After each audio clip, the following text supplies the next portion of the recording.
E aí, tudo bem? Se você acompanha o Cinemação, você provavelmente gosta do cinema nacional, né?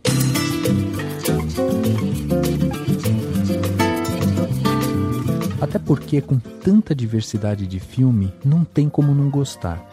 E você sabe onde você encontra um monte de filme brasileiro para assistir? No Telecine. Lá você encontra Xingu, Simonal, Estômago, Como Nossos Pais e até Bacurau.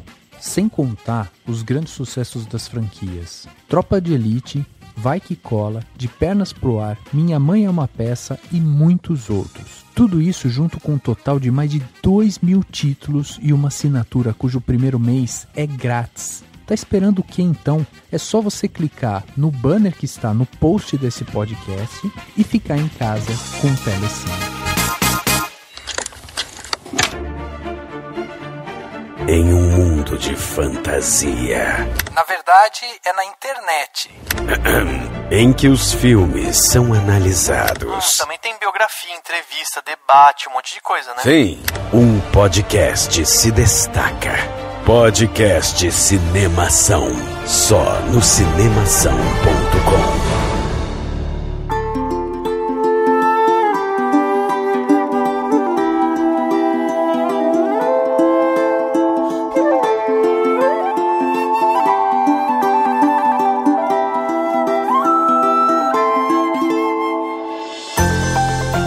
Seja bem-vindo ao podcast Cinemação 366. Eu sou Rafael Arinelli e respira, só respira.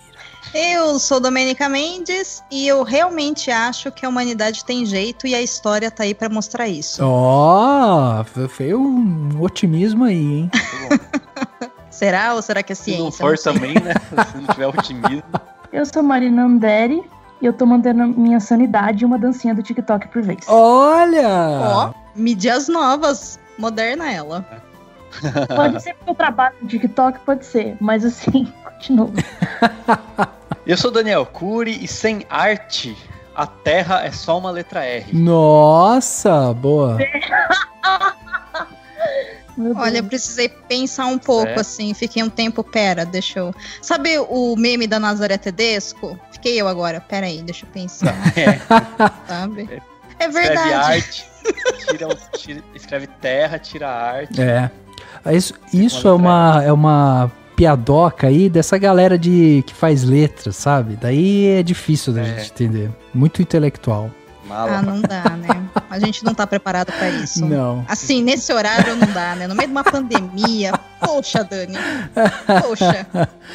Muito bem, meus amigos, estamos aqui reunidos nesse podcast Cinemação 366 para falar sobre a salvação da humanidade. Vamos bater um papo aqui sobre filmes, sobre o entretenimento que tem ajudado a gente a manter um pouco a sanidade, né? E a esperança. Então a gente vai debater um pouco isso, o que cada um de nós aqui tem consumido para ter um pouco dessa esperança. Vamos falar um pouco sobre arte também, como que essa arte ajuda, né, a passar no dia a dia.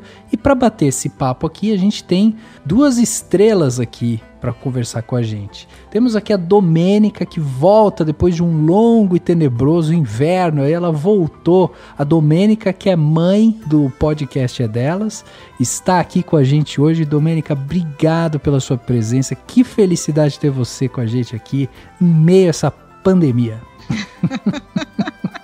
Vocês sabem que eu considero a Cinemação quase que como uma casa minha, assim, né? Porque é uma característica pessoal minha. Quando eu faço amizade com alguém, eu já sou dessas que vou visitar, abraço cachorro, brinco com filho, cozinho, sabe? Então, o Cinemação dentro da podosfera brasileira é um desses podcasts que só por vocês eu aceito gravação 9 horas da noite, gente, porque eu durmo às 10, tá? Eita, grava rápido.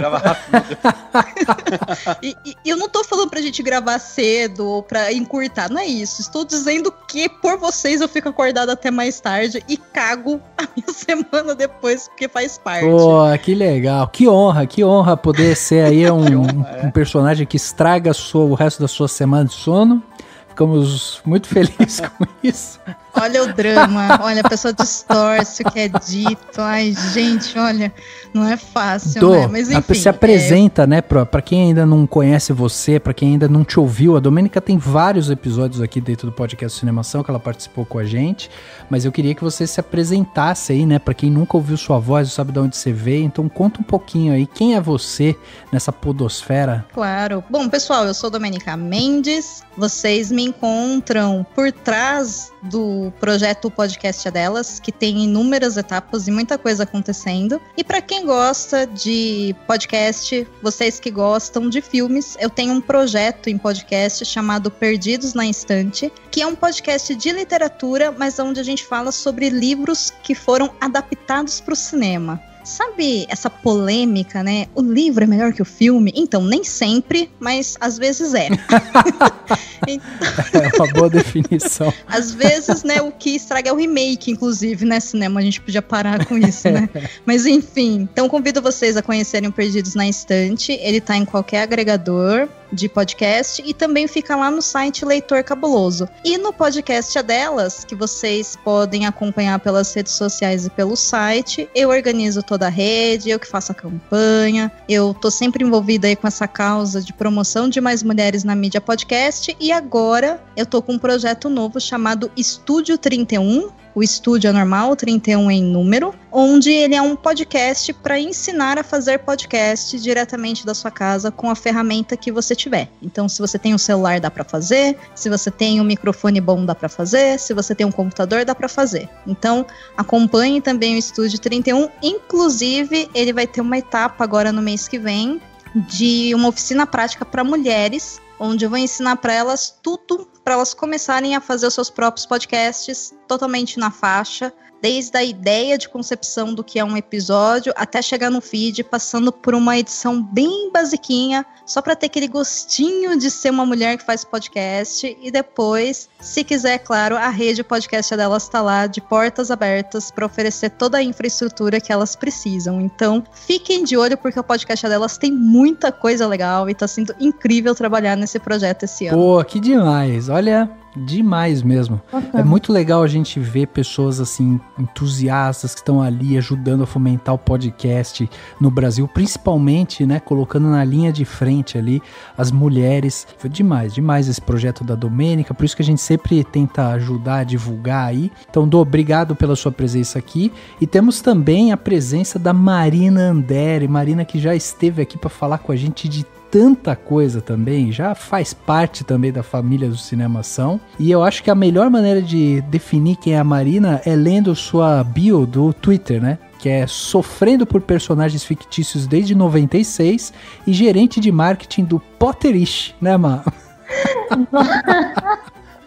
É real, eu acho que a minha bio do Twitter ela é muito verídica. Pois é. É realmente uma coisa que acontece todos os dias.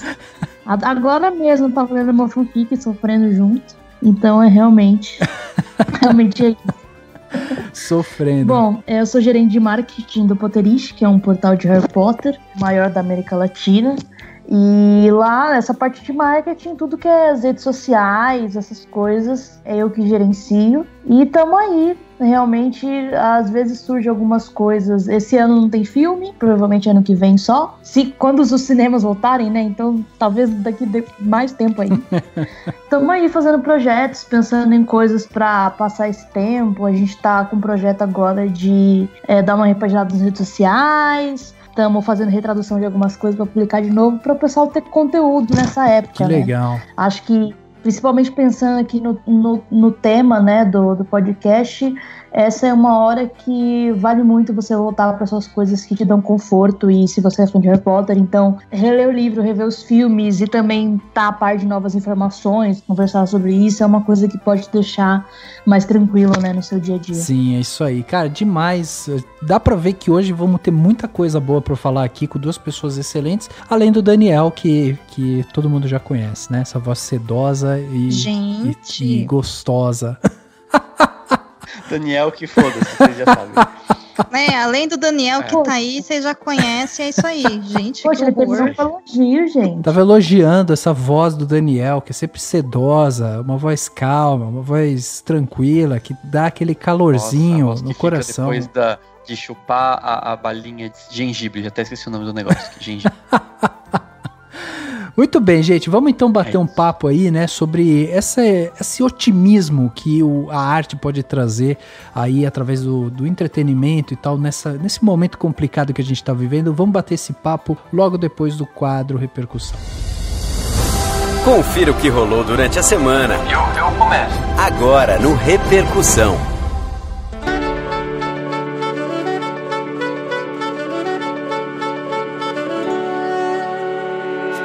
Hoje é dia da gente bater um papo aqui, filosofar, né? Filosofar sobre arte, sobre entretenimento, sobre como a gente consome, né? O que a gente consome, se isso traz esperança, desesperança, enfim. Vamos falar um pouco sobre o nosso relacionamento com a cultura, com a arte, com o cinema e tudo mais. Então, se você quer participar dessa discussão, envie seu e-mail para contato@cinemação.com. Você mandando o e-mail pra gente, você vai mandar uma mensagem direto aqui pra mim e pro Dani. Super rápido, simples, a gente recebe, já separa aqui e lê no próximo podcast. Se você não quiser mandar seu e-mail, você não gosta mais de e-mail, não usa mais e-mail e tal, enfim, tem o nosso site, né, o cinemação.com. O cinemação.com conta com mais de 15 autores escrevendo para vocês todos os dias. E tem muita coisa bacana lá. Para vocês terem uma ideia, tem texto novo na coluna Simplificando o Cinema, da Marina Rodrigues.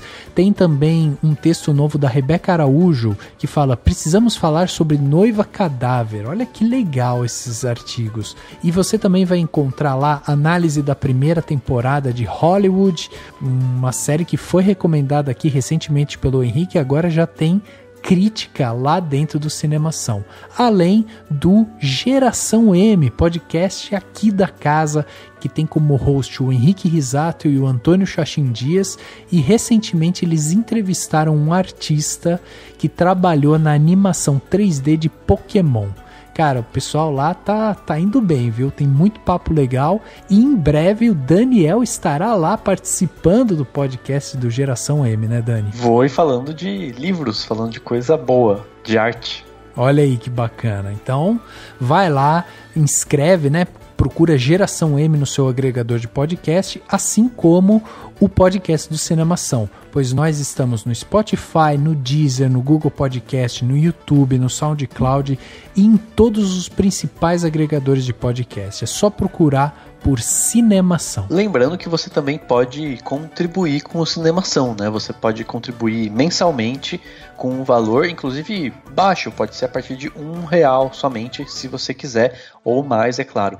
Sendo um patrão ou uma patroa do Cinemação, né? Ao fazer isso você vai se transformar num patrão ou numa patroa.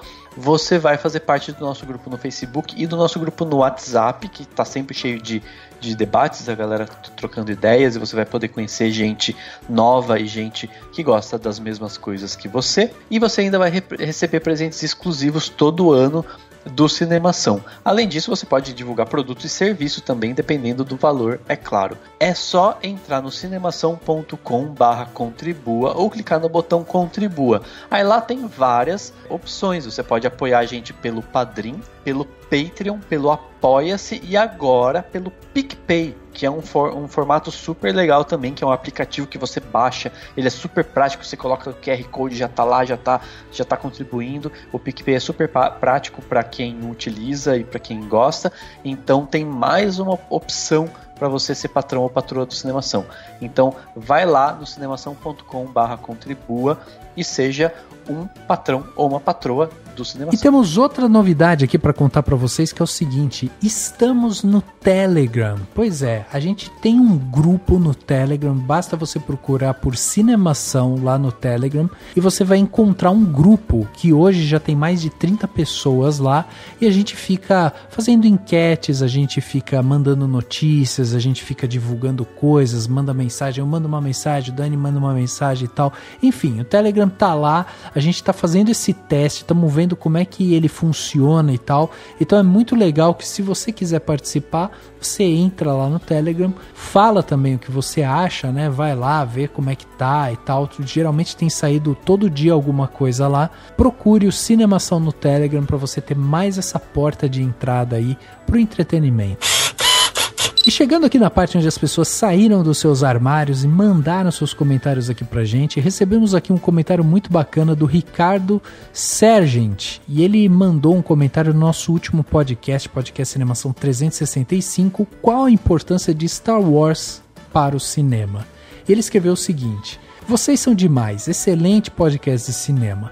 Ouvindo a vírgula sonora, uma coisa que sempre entendi por outro lado, quando Ben Kenobi diz que era para ele ser o escolhido, trazer o equilíbrio da força e tal, mas ele não foi isso, o que ele acabou fazendo? Isso o Ricardo está se referindo, né, a uma vírgula sonora no meio do podcast que a gente colocou quando o Ben Kenobi, né, ele tá conversando justamente com o Anakin, aquela última cena, né, episódio 3, que o Anakin tá ali naquele poço de lava e tal, e o Kenobi fica falando pra ele, pô, você era o escolhido e tal, blá, blá. E aí ele continua: a Ordem Jedi queria prender um chanceler sem provas concretas, misturando-se com política. A Ordem Jedi estava muito forte, o lado da luz estava grande demais, então Anakin trouxe a escuridão para equilibrar. A profecia está correta.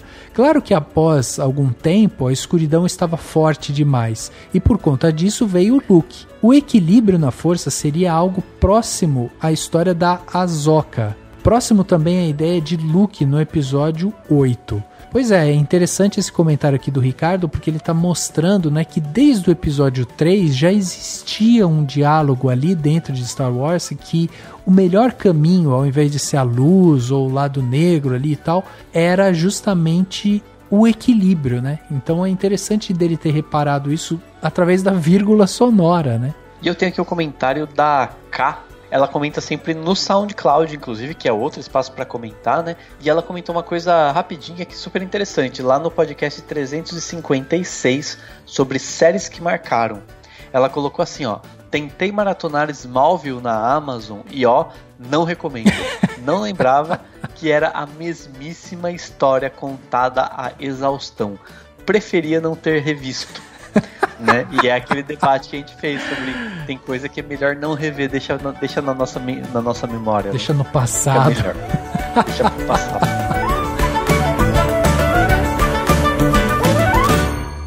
O que é arte?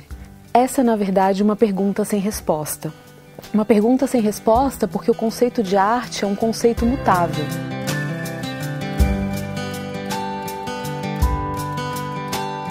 Bom, pra gente datar bem esse podcast, né, é importante a gente dizer que a gente tá gravando ele em maio, e esse podcast, nesse momento, ele está localizado no momento da história do Brasil e do mundo, onde a gente tá vivendo uma pandemia. Tá todo mundo em casa, vivendo o tal do isolamento social, e a gente tá tendo que conviver com isso de várias maneiras. Existem pessoas que estão tentando criar coisas novas, aprender coisas novas e tal, e as pessoas estão tentando inventar maneiras ali para não se afundar na quantidade de notícias ruins, né, que acabam chegando pra gente ao longo aí da semana, dos dias e tudo mais.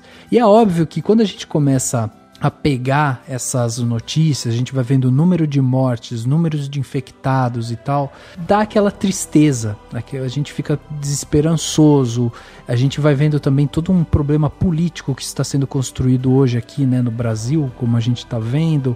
Então existe todo um problema ali de, além da gente ter que cuidar da nossa parte física, que é não vamos nos infectar com esse vírus, a gente precisa cuidar também do nosso psicológico, porque ele está sendo massacrado também com tudo isso que está acontecendo. E aí a gente, de repente, no meio dessa desgraceira toda que a gente está passando, a gente se depara com a poesia, né? A gente se depara com a arte, a gente se depara com um belo livro, e essa esperança, esse otimismo, ele acaba voltando. Porque tem coisas que nos lembram, né, de como que o ser humano ele ainda é capaz de ecoar o bem, e como existe ainda bondade no mundo, como a gente ainda pode superar esses momentos. E tem uma coisa que eu acho que é importante da gente perceber na arte, por exemplo, quando a gente se sente, sei lá, emocionado com alguma coisa, quando a gente vê algo que toca a gente e que faz a gente acreditar nas pessoas, né? Que tem gente fazendo muita coisa boa e tudo mais. eu acho que é uma coisa que também tá ligada com o fato de que também há imperfeição, né? Eu acho que... Eu tava até pensando nisso, falei, nossa, será que tem alguma comédia que me faz sentir super bem? Tá, talvez tenha alguma comédia que me faça dar umas risadas, mas, né, é o que elas devem fazer, supostamente. Mas o interessante é que acho que as obras de arte em geral, filmes, livros e tal, que fazem a gente respirar com calma, que fazem a gente refletir e encontrar coisas belas, né, no mundo, elas também estão vinculadas muitas vezes à imperfeição, que acho que é a natureza do ser humano, né? Então às vezes a gente fica focado no que é ódio, no que dá raiva, no que é negativo, e na hora da gente olhar para o positivo, a forma da gente entender esse lado positivo é também a gente entender que esse lado positivo vem também com o negativo, sabe? Não é simplesmente oba-oba, felicidade, uhul, vou, né, enlouquecer. Não, é uma coisa no sentido de você entender que cada ser humano é um ser imperfeito, e nessa imperfeição ele tem essa coisa boa, né? Ele pode ter essa coisa boa, que geralmente é uma questão de escolha, né? Eu cada vez menos tenho acreditado que, sabe essa coisa de o amor vence o ódio. Eu não acho que o amor vence o ódio nesse sentido simplista. Eu acho que é uma questão de escolha. Tudo é uma questão de você olhar e falar assim, o que eu escolho, né? Que caminho eu escolho? Enfim, e eu acho que é isso, assim, tudo que eu tenho visto recentemente eu tenho visto isso, tipo, as coisas boas, elas estão permeadas por imperfeições, e tudo é uma questão de como a gente lida com isso, né? Eu acho que você deu uma bela filosofada aí no que eu particularmente chamo, de uma forma muito simples e menos intelectual que tudo isso que você falou, de a teoria do divertidamente. Também. Mas é bem isso, mas é verdade, o divertidamente é muito isso, né? Tipo, tem coisas ruins acontecendo e é tudo uma questão de como você escolher e como juntar, né, essa tristeza com a felicidade, como encontrar, né, esse meio termo, né? A gente precisa também parar de desejar felicidade compulsivamente de maneira aleatória e irresponsável, né? Uhum. É uma coisa interessante isso. Eu me lembro que quando eu tava, não sei, talvez na 5ª série, 6ª série, então faz um tempo, né? Que um professor foi explicar uma questão de poesias, e aí ele veio com uma argumentação parecida com essa que o Dani explanou, e ele disse, para falar do movimento do romantismo enquanto uma escola literária, como era calcado muito em sofrimento de personagens e mortes e tudo mais, e como aquilo também representava um momento onde aqueles escritores estavam passando por momentos na história que eram muito difíceis para eles, e o quanto, puxando para um nível micro, individual, enquanto nós somos aqui espectadores, né, e apreciadores de uma boa arte, o quanto isso afeta a gente, porque você pode estar num dia muito feliz, porque tudo na sua vida está perfeito. Teoricamente, isso deveria ser felicidade. Aí você bate o seu dedinho na quina da mesa. Meu, acabou a sua felicidade em microsegundos. Por quê? Nossa, porque você está com dor e aí o seu dia pode ficar ruim. Então, por que eu tô falando isso? Porque a gente tá passando por um momento da história que ele é novo, ele é assustador, existe uma demanda enorme de problemas acontecendo, tanto numa escala mundial de saúde, quanto em escolhas governamentais irresponsáveis e muito alinhadas à extrema-direita, não só aqui no Brasil, mas em várias outras potências mundiais. Isso está acontecendo, é um fato. Nós temos algumas dificuldades de lidar conosco e também com as nossas relações pessoais, mas a gente não é só isso. E é isso que é importante da gente perceber. E aí eu acho que nesse momento parece até um pouco revolucionário a gente ser gentil, ou ser educado, ou ser ético, quando na verdade esses são preceitos básicos de convivência humana. Exato. E não deveriam ser tão difíceis assim em nenhum momento, né? Então é importante também, já que vocês falaram de divertidamente, a gente pegar esse momento e pensar se a gente sabe quais são as nossas emoções. A gente não sabe, a gente não se conhece, a gente não tem tempo para isso, a gente não é ensinado. E é importante a gente começar a pensar nisso, e aí entra a questão do que o Dani falou de escolha, né? Todos os dias você escolhe Não o que o mundo vai te dizer, mas como você vai reagir diante de uma situação. E isso é treino diário, é treino pro resto da vida. Você vai ser gentil ou você não vai? Você vai jogar o seu problema pra cima do outro ou você não vai? Você vai só destilar ódio ou você não vai? Você vai impor o seu ego ou você vai educar? Isso são escolhas, e aí cada um tem liberdade de escolher, mas a consequência ela é coletiva e sentida no coletivo, né, em nível até mundial. Exato. É isso que é ser humano, gente. Eu acho que a questão da perspectiva é muito importante. E eu acho que até você ter que lidar com alguma coisa mais séria, às vezes você não percebe, né? Essa busca constante pela felicidade, eu acho que você continua nela até você perceber que a vida tem mais nuance, né? Porque eu lembro, por exemplo, que teve um dia, quando eu morava em Recife ainda, que eu passei um dia muito bom com meus amigos. À noite a gente foi no Cinema São Luís, assistiu Central do Brasil remasterizado. O cara que fazia o menininho no filme estava lá e teve uma sessão de perguntas depois.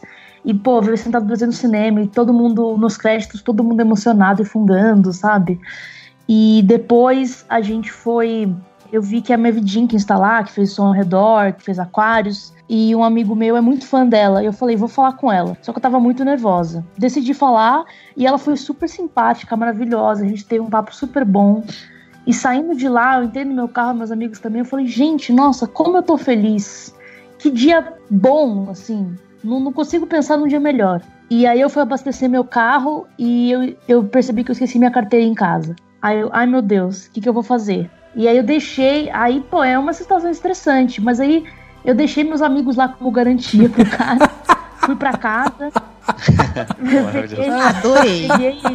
Exato. Deixei meus amigos com garantia, fui pra casa, que eu morava ali perto, peguei a carteira, voltei, deu tudo certo, e pra mim, na verdade, deixou o dia melhor ainda. Gente, que história incrível, entendeu? Vou deixar aqui pros amigos de garantia pra poder pagar minha gasolina. Então, sabe, tipo, acho que é muito a perspectiva da vida, de tipo, cara, eu não vou deixar isso daqui atrapalhar meu dia. Aliás, eu vou fazer ele adicionar a ser uma coisa melhor ainda, sabe? Perfeito, porque qualquer pessoa poderia ter ficado puta da vida por causa disso e estragado todo o resto, ou num dia ruim, né, se ela viesse carregada de coisas ruins, esse acontecimento seria assim, nossa, pra piorar tudo ainda por cima, eu esqueci a carteira, né, tipo... Ia ter esquecido os amigos lá, ia ter estragado toda a experiência dos amigos, várias possibilidades, as possibilidades são infinitas. Eles iam ter virado, como que é? Iam ter traficado, né, os seus amigos. Você sabe que até nisso, essa teoria do divertidamente, né, ela se aplica de uma maneira, é tão fácil da gente entender quando a gente assiste divertidamente, porque assim, isso que o Dani tava falando, né, dessa sucessão de você tem um momento ruim, em sequência você tem um momento bom, e uma coisa vai meio que completa a outra, e uma necessariamente precisa da outra também para existir, porque o que seria um momento ruim se você não tem um momento bom? O que seria um momento bom se você não tem um momento ruim? E aí é muito interessante, porque na animação você tem essas duas figuras, né, muito claras ali, que é da felicidade, que é da tristeza. E aí, através de uma metáfora ali, né, de uma analogia que eles fazem, a gente vai vendo aqueles globos em que, de repente, quando a tristeza coloca a mão, o globo fica inteiro azul. E aí, conforme o personagem vai envelhecendo, ele vai entendendo também que o globo ele não precisa ser inteiramente azul. Então ele não é só felicidade, ele não é só tristeza, mas ele começa a ganhar aqueles contornos de começa azul, que é a tristeza, e fica amarelo, que é a felicidade, né, que é a alegria. E aí no caso, por exemplo, nesse caso da história da Marina que ela trouxe pra gente aqui, seria isso, tipo, ela teve um dia fantástico, inteiro amarelo, da alegria ali e tal, daí teve um ponto que a azul colocou a mãozinha ali, aí começou a ficar azul, mas ela conseguiu reverter e não sei o que, então ficou aquela bola amarela com aquela coisinha azul. E isso é muito interessante da gente ver, como a gente é muito fluido, e eu acho que isso é uma coisa que depois a gente acaba refletindo nas artes, né? Nas artes que a gente produz, nas artes que a gente consome, nas artes que a gente produz, né, também. E aí entra, inclusive, isso que eu tava, na hora que a Marina tava contando, eu fiquei pensando, cara, essa história dela, se a gente fosse maximizar isso, poderia ter virado um filme, por exemplo, poderia ter virado uma série, um quadro, alguma coisa assim, porque você pega aquele momento e você expande ele, e aí aquela coisa que tem um viés positivo ou reflexivo, enfim, através da arte ela se maximiza, sabe? Então eu acho muito interessante isso também, como que a arte ela entra, né, na nossa vida em momentos bons ou momentos ruins, mas ela entra com esse poder de maximizar aquilo, não necessariamente maximizar no sentido de, nossa, a pessoa estava num momento ruim, compôs essa música, agora eu escuto a música e milhares de pessoas se matam ouvindo a música. Não é isso, é no sentido de você traz aquele sentimento à toa e a pessoa, através do consumo da arte, ela consegue trabalhar ainda mais com seus sentimentos, né? Então é interessante da gente ver realmente como esse ser fluido que é o ser humano, ele acaba conseguindo, através da arte, passar essa mensagem adiante. Eu acho que até o contrário, você falou da música triste, por exemplo, uma música triste composta por alguém que estava num momento muito triste, pode ser para mim um lugar de encontrar felicidade, ou um lugar de canalizar uma tristeza. Então quando eu tô muito triste eu vou lá e ouço essa música, para poder, né, gastar essa tristeza, eu canalizo esse sentimento, e ao fazer isso, eu vou me sentir melhor, né? Eu acho que isso que é muito bacana, assim, a arte. Eu não consigo ver a arte como canalizando para algo negativo, sabe? Ela canaliza de alguma maneira positiva, seja o sentimento positivo, seja o sentimento negativo, né? E quando eu falei dessa questão de encontrar as coisas boas no imperfeito, inclusive eu acabei de rever alguns trechos, né? Tava repassando alguns filmes que eu tava refletindo aqui sobre esse assunto, e um deles foi inclusive o Central do Brasil, que a Marina comentou. No caso do Central do Brasil, por exemplo, se a gente pegar a história do filme e tudo mais, principalmente a protagonista, né, que é a Fernanda Montenegro, são personagens extremamente imperfeitos, são personagens extremamente cheios, todos quebrados, né, assim, são pessoas que viveram vidas duras, são pessoas que viveram vidas cheias de tristeza, são pessoas que viveram desencontros, são pessoas que vivem na pobreza, que vivem muita coisa ruim, entendeu? E por isso são pessoas quebradas, são pessoas cheias de, enfim, ressentimentos, enfim, não, né, tem dificuldade de expressar os sentimentos. E a história que você vê no Central do Brasil, basicamente, é de uma redenção na relação dela com o Josué, né, desses dois personagens, que dentro dessas imperfeições, dentro dessa vida tão imperfeita, a ponto de precisar pegar um ônibus para ir lá para uma cidadezinha, para encontrar um irmão e, enfim, né, numa dificuldade tremenda, mesmo numa situação dessa, eles encontram um relacionamento super bonito, que faz com que eles se sintam bem por algum momento, entendeu? E depois vão ter que lidar com a saudade, né? O filme termina falando de saudade. E é isso, tipo, a saudade nada mais é do que uma palavra que a língua portuguesa encontrou para definir você sentir algo negativo e positivo ao mesmo tempo, né? É você sentir tristeza de não ter alguém e a felicidade de ter vivido algo com esse alguém ou com algum acontecimento e tudo mais. Isso que eu acho bonito, sabe? A gente consegue encontrar, e aí é uma questão de escolha, né? Você pode nunca mais ver determinada pessoa e sentir raiva porque aconteceu algo errado, sentir raiva pelo que aconteceu na sua história de vida, mas você pode sentir uma alegria, mesmo que misturada com essa tristeza, de forma a achar bom isso e achar bom o fato de vocês terem tido aquilo que viveram e tudo mais. Eu acho que a arte é muito isso, ela potencializa esse sentimento, ela faz você repetir um pouco desse sentimento e ao mesmo tempo, ao repetir, você vai aprender a lidar mais com ele do que se você esperar sentir ele só na sua vida comum, vamos dizer assim, né? A gente está falando de uma pluralidade de práticas, né? E que coexistem na contemporaneidade. Então, ao lado da fruição estética, a gente também tem a interrogação que é colocada pelo artista, né? Uma interrogação sobre questões vitais, questões atuais, né? Questões que permeiam e que inquietam a nossa sociedade.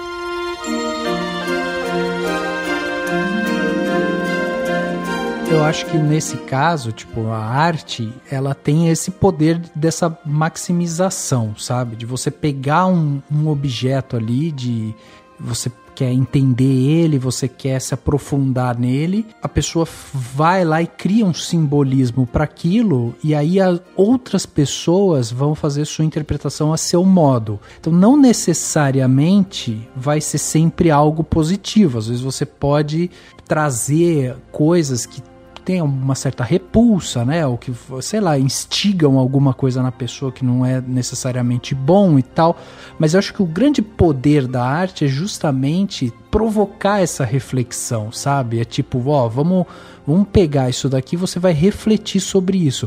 Porque se a gente pegar a arte nos seus momentos áureos, se a gente for falar, né, de como a gente já falou aqui, na história do cinema, né, tantos momentos que o cinema em si se reinventou, novela e vague e tudo mais, ali a gente tem uma série de movimentos de reflexão em cima do que está sendo produzido.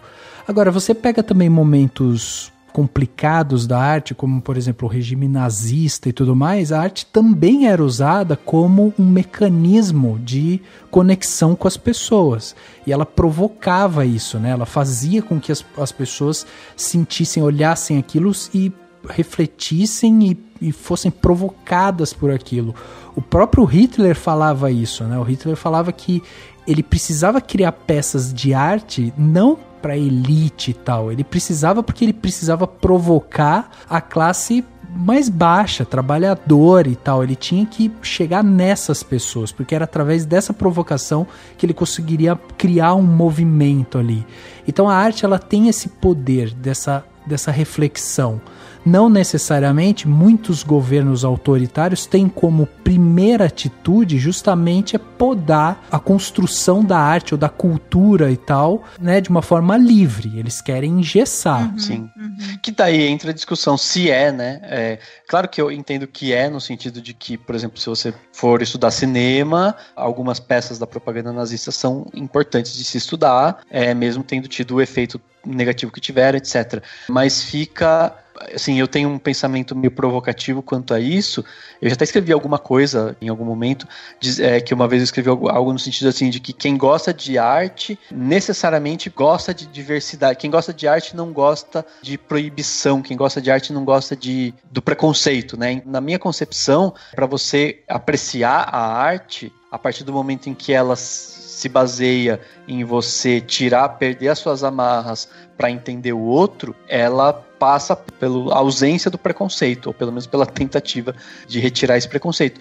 Então eu acho que quando ela vem com esse conceito daquela coisa do ou será grandiosa ou não será nada, né, esse conceito de que a arte tem que ser algo extremamente, né, elitista e tudo mais, perde justamente o poder artístico, porque ela perde o poder questionador e ela perde o poder de tocar de formas diferentes e de propor rupturas, né? Porque essa arte que não propõe a quebra do preconceito, que não propõe o entendimento do outro, ela não propõe ruptura, logo ela tá num caminho permanecendo sempre igual, né? Que são existem algumas correntes que acham, algumas pessoas imbecis que acham que a arte tem que ser sempre igual, né? Tipo, as pinturas têm que ser sempre do mesmo jeito para sempre, não podem mudar. O cinema vai ter que ser aquele cinema clássico, não pode mudar. Se a pessoa pensa desse jeito, automaticamente ela tá se livrando da arte, ela tá indo embora da arte, ela tá saindo daquilo que a arte tem no seu âmago, que é a ruptura, que é se adaptar, que é se desenvolver, que é mudar, que é transformar. Se transformar e transformar depois de se transformar, né? Num ciclo que não para, né? Nossa, Dani. É porque eu acho que a grande problemática, eu acho que talvez acho que isso pode se aplicar muito a produzir arte, mas não sei quanto ao espectador, no sentido de que tem gente que simplesmente parece que não consegue ir além, sabe? Ou na verdade nem além, mas ver o que tá na frente, além do fato de ser uma história que Maria e João foram pra não sei o que, sabe? Assim, não consegue ver realmente o que pode estar sendo dito por trás. E eu digo isso porque na época das eleições, em 2018, o Potterish fez um texto chamado Aquele que Não Deve Ser Votado. E era um ensaio sobre realmente fazendo paralelos sobre as coisas que acontecem em Harry Potter e como Harry Potter é político e como não faria sentido, portanto, você se considerar fã de Harry Potter e votar no Bolsonaro. Assim, a grande maioria foi uma resposta positiva, mas ainda assim teve muita gente, nada a ver, por que vocês estão misturando, por que vocês estão colocando política em Harry Potter, por que vocês estão estragando Harry Potter, sabe assim? E era um negócio que eu falei, caramba, não é possível, essa pessoa ela não leu a mesma obra que eu. Gente, ela não leu a mesma obra que você. É aí que tá. Porque, gente, a gente tá aqui teorizando sobre o que é arte, só que a gente tá ignorando um princípio muito básico de qualquer movimento artístico, independente do seu formato. A partir do momento que uma obra de arte ela é posta no mundo, ela não pertence mais a quem colocou ela lá, ao criador. Ela não tem mais um objetivo vinculado a ela. E cabe ao espectador, ao ouvinte, ao leitor, ao ouvinte de música, ao apreciador de podcast, seja lá o que for, a definir a utilidade daquilo. E aí, somos pessoas do nosso tempo. Nós vemos a arte aqui de uma maneira mais política, mais positiva, mais ruptora e tudo mais, mas não necessariamente ela tem que ser, ela pode ser, mas nós vemos isso porque hoje, a nossa geração, passando por tudo que passou e tendo acesso aos conhecimentos que a gente teve, a gente consegue ver isso no mundo. Isso é reflexo de quem a gente é, de quem a gente se construiu. Exato. Não do que a arte em si é. Ela por si mesma, ela só existe. Exato. Coube a quem lançou, entendeu? Então, e aí eu entendo que o Dani fala, né, de, olha, a arte, ela tem que trazer essa quebra de preconceito. Será? Então eu vou desconsiderar, sei lá, eu vou desconsiderar todos os blockbusters porque eles são feitos claramente só pra ter dinheiro. Então nenhum deles vale nada. É impossível tirar qualquer coisa deles. Não, Entendeu? então, aí é que tá. Não, eu acho que não. Inclusive, muitos blockbusters, por mais que às vezes, se você for analisar muito profundamente, você vai falar assim, eles são mais rasos, eles são mais, sei lá, menos profundos ou qualquer coisa que seja, embora eu também não seja dessa linha de pensar necessariamente desse jeito. Mas eu acho que, pelo contrário, eles são, e muitos são, inclusive, muito bons. Sei lá, só pra pensar num básico, a franquia recente, né, os últimos filmes e a forma como se terminou a franquia tudo lá dos Vingadores, né, com o Endgame, né, lá com o Thanos, não sei o quê, é super política, né, em vários aspectos, e assim, ela traz um debate político, mesmo que uma grande maioria vai querer ver galera brigando, efeito especial, coisa divertida e tal. Eu acho que a gente vê muito da política, a gente consegue entender isso porque nós já entendemos que é impossível você ser um ser não político no planeta Terra.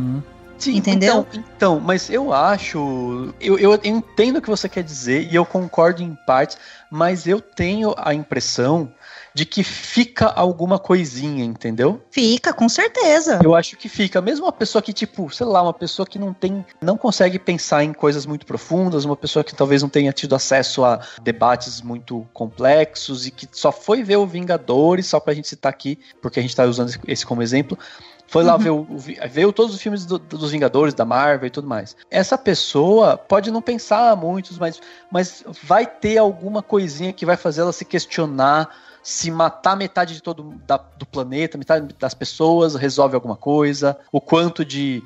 Sabe assim, ela vai em algum momento pensar, putz, realmente, sabe... Então, tem uma moralidade no Capitão América que vai chegar nessa pessoa e que ela vai falar, poxa, mesmo que seja muito pouco, entendeu? Então, mas não necessariamente vai surgir algo bom, porque é isso que a Domenica tá falando. Tipo, quando você tava teorizando aqui sobre a arte, você tava falando sobre essa questão de, não, quem gosta de arte, você até falou que isso é uma provocação, né?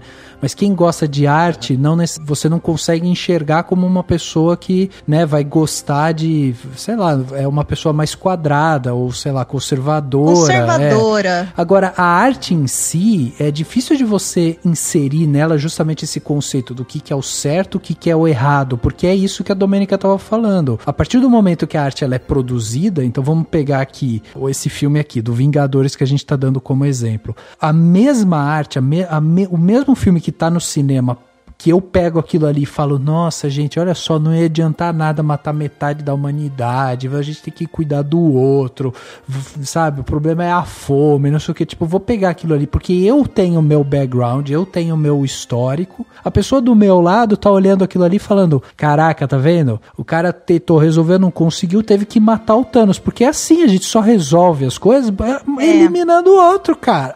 Entendeu? Não, e detalhe, muita gente saiu do primeiro filme falando o que o Thanos tá fazendo faz sentido. Então, peraí, todas essas pessoas são más?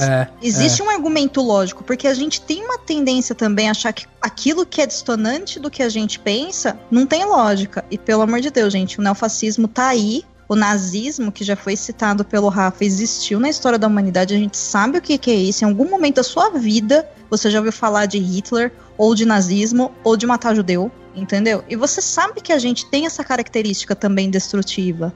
Eu acho que o grande X da arte é que ela permite reflexões a partir dela e ela aceita qualquer coisa. E felizmente, e aí vem muito do que eu falei na minha frase de abertura, eu acho que a humanidade em si, ela é muito mais boa do que ruim, porque nós somos destrutivos, né? Faz parte da natureza humana, a gente tem essa característica destrutiva, mas a nossa característica acolhedora, progressista, reflexiva, crítica, ela é maior. Por quê? Porque nós chegamos, até há pouco tempo atrás, a 7 bilhões de pessoas nesse planeta. Se a gente fosse tão ruim assim, e se nada tivesse jeito, a gente não teria chegado a tudo isso. A gente já teria se destruído há muito mais tempo.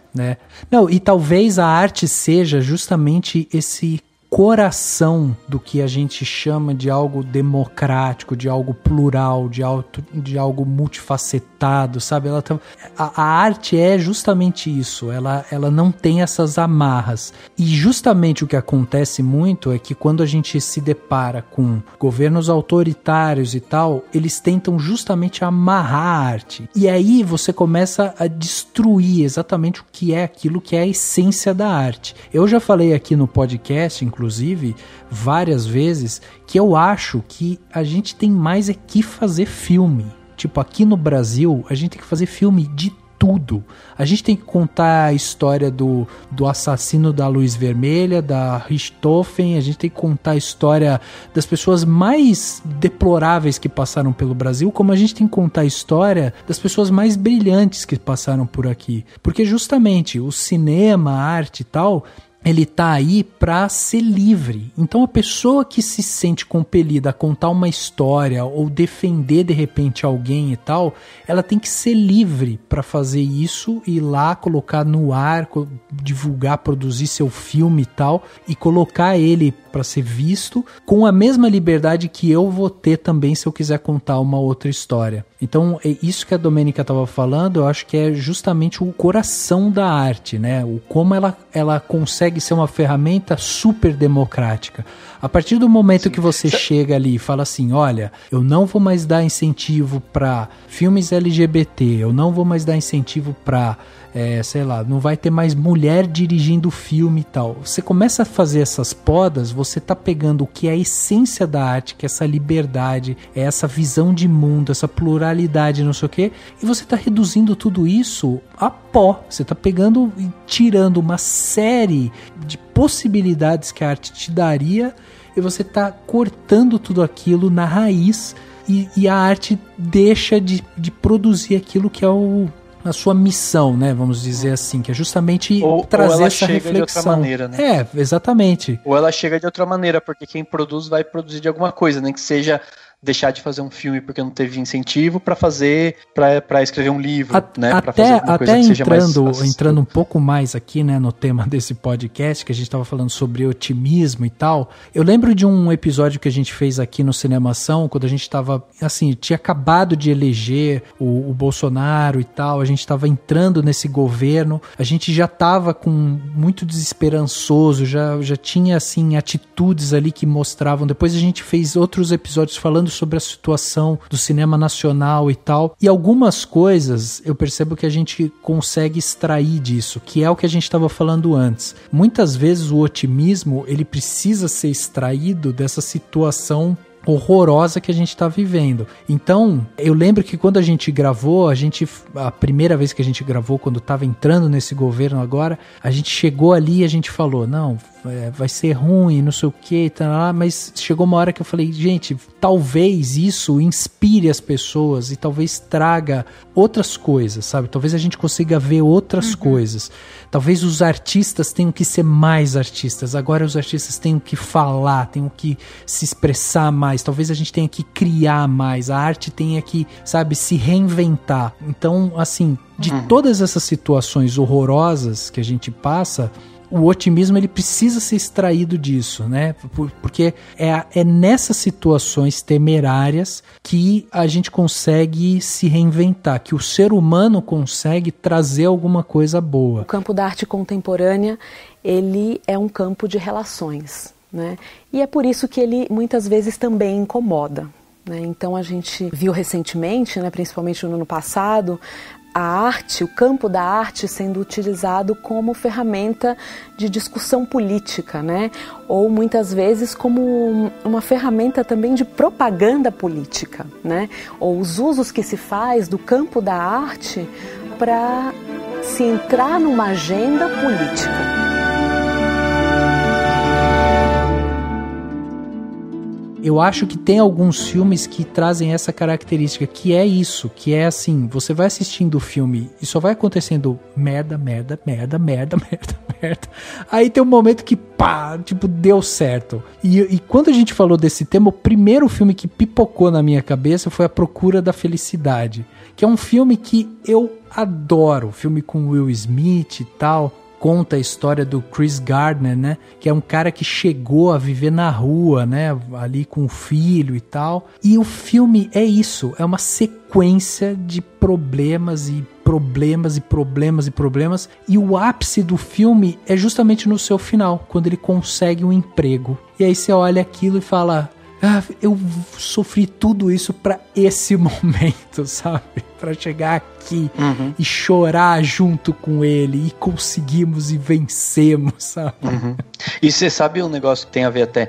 Porque se a gente pegar a história do filme, do A Procura da Felicidade, é tudo uma questão da escolha, né? Que o personagem toma, né? Ele, aquele cara que tem aquela escolha de seguir uma vida daquele jeito, com aqueles moldes, dele ensina o filho dele junto, etc. E quando a Domênica comentou do lado de... Teve gente que achou que o Thanos estava certo, por exemplo, lá nos Vingadores, que eu voltei para aquela coisa que eu falei no começo aqui do podcast, é uma questão de escolha, né? Tipo assim, eu posso olhar e falar assim, nossa, faz sentido isso que o Thanos, mas eu escolheria fazer isso? No sentido de, né, qual é a escolha, o que é a escolha, né? Assim, tudo é uma questão de escolha, né? De em que momento eu faço essa escolha e tal. E eu acho que tem muito disso, né? Assim, de como a gente pode processar as coisas nesse sentido de, tipo, tem vários caminhos, tô me sentindo desesperançoso, mas o que eu vou escolher? Mesmo que eu tenha que sofrer, mesmo que eu sofra depois e tal, o que eu escolho pra seguir adiante e de que forma eu aceito, né? Aquilo que é dado e tudo mais. Porque um outro filme que eu lembrei, um dos primeiros, na verdade, que eu pensei quando eu tava criando, eu até sugeri no começo pro Rafa, quando a gente tava criando essa pauta, né? Uma das ideias era de falar desse filme especificamente, que é O Assunto de Família, que é um filme que eu já indiquei antes aqui, que é um filme maravilhoso, um filme japonês muito maravilhoso, tá na Netflix nesse momento. E é um filme que é muito interessante por isso, tipo, são pessoas muito pobres, cheias de dificuldades, quebradas, né, como a gente fala, tipo, todas cheias, cada um tem os seus traumas e que vive uma realidade super difícil, e as coisas vão acontecendo por meio dessas escolhas, né, tipo, surge uma menina que eles resolvem adotar, e é uma escolha, eles podiam ter escolhido falar, não, eu vou devolver essa menina pro lugar que ela veio, lá aquela casinha onde ela é maltratada, mas não, eles escolhem pegar essa menina, enfim, escondida e criar essa menina escondida, entre outras coisas que acontecem no filme, claro. Mas é isso, sabe? Tipo, e essas escolhas vão levando por outros caminhos, mas no fim das contas, o filme não é super feliz, é um filme que tem ele é super melancólico, mas ele aquece o coração de uma certa forma, porque ele mostra isso, o poder da escolha dessas pessoas, sabe? Essas pessoas estão em algum momento bem consigo mesmas, porque elas sabem, foram essas escolhas que levaram elas até o momento que elas chegam no final do filme, entendeu? preciso fazer um adendo na fala de vocês. Eu entendo muito do propósito de vocês trazerem esses 2 filmes para mostrar que, olha, o que eles têm em comum? São pessoas comuns, como todos nós, e que em determinadas situações na vida, com as suas jornadas, conseguiram criar algo novo e resistir a tudo de ruim que estava ao seu redor. E a partir disso, elas tiveram algum tipo de recompensa no final. Isso tudo é muito real, claro. Também vejo que a vida se organiza dessa maneira no micro, nas nossas relações. Mas eu não assisti esse filme que o Dani falou que tá no Netflix, né? Então não posso opinar sobre ele. Mas uma coisa que me incomoda muito no filme do Will Smith, A Procura da Felicidade, é que ele é um filme bastante meritocrático. E não tem como a gente ignorar isso. Então eu acho que tem que ter um pouco desse pensamento também, porque... gente, nem tudo é consequência de decisões individuais. Existem coisas que são muito mais fortes do que a gente. O que cabe na nossa escolha individual, aí sim eu acho que é uma escolha. Mas nem todas as escolhas também são conscientes. Porque eu não acredito que... aliás, eu não acredito que não. A psicologia tá aí para mostrar isso, a história tá aí para mostrar isso, a sociologia, a antropologia. Seres humanos não acordam de manhã e pensam: nossa, que vontade de ser infeliz hoje. Ou, nossa, que vontade de matar a humanidade hoje. As pessoas que estão em posições de poder e que acabam prejudicando grandes massas, ou mesmo você quando acorda de manhã e aí você tá agora na quarentena e não sei, você tem o seu filho tá ali e ele vai ter aula online, você não consegue logar na porcaria da equipe de trabalho lá e teu filho tá gritando, tua mulher tem que trabalhar e a louça tá acumulada e a roupa não secou e não sei o que, e teu chefe te ligando em call o dia inteiro e você não precisa mais se transportar, então você não consegue relaxar. Meu, ninguém acorda num dia pensando: nossa, eu quero que dê tudo errado pra eu brigar com todo mundo, sabe? Não é isso. Existem coisas que estão além da gente e a gente tem que pensar sobre elas, mas a gente tem ali, no nível individual, um espaço muito real e que cabe sim a gente fazer mudanças. Só que diferente desses filmes, a gente não vai ter esses finais felizes, maravilhosos e que, nossa, valeu a pena eu sofrer a vida inteira pra chegar nesse final. Por quê? Porque o filme acaba, o crédito sobe e a gente não vê depois ele se frustrando com a próxima coisa na vida. Então a gente tem essa sensação que tá tudo bem no final, sabe? Olha, tá beleza, deu tudo certo. O que é tudo certo? Se a pessoa morreu, só se ela morrer ali, entendeu? Porque viver é isso, né? A gente aprender a administrar essas coisas. Então, assistam esses filmes, emocionem-se com isso, mas se apeguem a coisas que realmente têm conexão com você. E cuidado com esse discurso, até mesmo a construção disso, porque a gente tenta tanto, às vezes, conseguir as coisas, né? No nível, pode ser pessoal, familiar, pode ser para a comunidade, pode ser para o nosso país, pode ser para o mundo, e a gente está tendo agora a prova viva de que a gente não tem controle sobre ninguém. A gente tem um mínimo controle sobre a gente. E aí fica um peso muito grande para a gente carregar de, poxa, se eu não conseguir impedir alguém de, sei lá, ir para a rua, no meio de uma pandemia, essa pessoa morreu, a culpa é minha? Você tinha poder de impedir essa pessoa de ir pra lá? Entendeu? Sim. Então fica um peso muito grande que eu acho que a gente também tem que entender, e isso faz parte do processo da gente também entender quem é a gente no mundo e o que a gente pode de fato fazer ou não, sabe? Pra mim, a procura da felicidade podia ser resumido, Rafa, ele passou por dificuldades e ele descobriu uma forma de trabalhar mais rápido. Eu adoro aquela cena, sabe? Pra mim, o filme inteiro é só aquela cena. O resto é uma sofrência romantizada, porque todo mundo é muito ruim perto dele. Só ele é bom e no final, nossa, ele fica super rico e recompensado. Ninguém fala do que a criança sofreu por ter passado tudo aquilo com ele, né? Tipo, foda-se. Uma das grandes questões desses filmes que a gente tá falando é justamente a questão da resiliência, né? A mensagem que ela passa nesse sentido, assim. Você assistir qualquer filme que tenha essa roupagem esperançosa e tal, e você assistir aquilo e trazer aquilo pra sua vida como, pô, se eu estudar na escadinha com a luzinha ali e tal, e eu for lá e eu me esforçar, eu vou passar na grande empresa e não sei o que e tal, muitas vezes não é isso que acontece, principalmente aqui no Brasil. Então não dá pra gente levar a ferro e fogo que tá sendo exposto ali, mas a mensagem macro, né, que é justamente de resiliência, é a gente olhar para aquilo e falar, gente, vai passar, entendeu? Então, Rafa, eu acho muito louco isso, porque quando eu tava falando lá no começo que eu dei uma pirada e comecei a falar da felicidade permeada por coisas ruins e tal, eu tava muito pensando nesses filmes que me ajudaram a me basear aqui nesse podcast, e aí esse assunto de família é um deles, porque até pra incentivar a Domênica a assistir o filme, ele não termina felizinho, assim, de um jeito, nossa, estamos todos felizes. Agora eu só gosto de filme triste. Não, é sério, sério, esse filme é maravilhoso, esse assunto de família aí, tipo, ele é incrível, ele é um negócio sensacional. Mas o fato é que o que eu acho, pra mim, tá?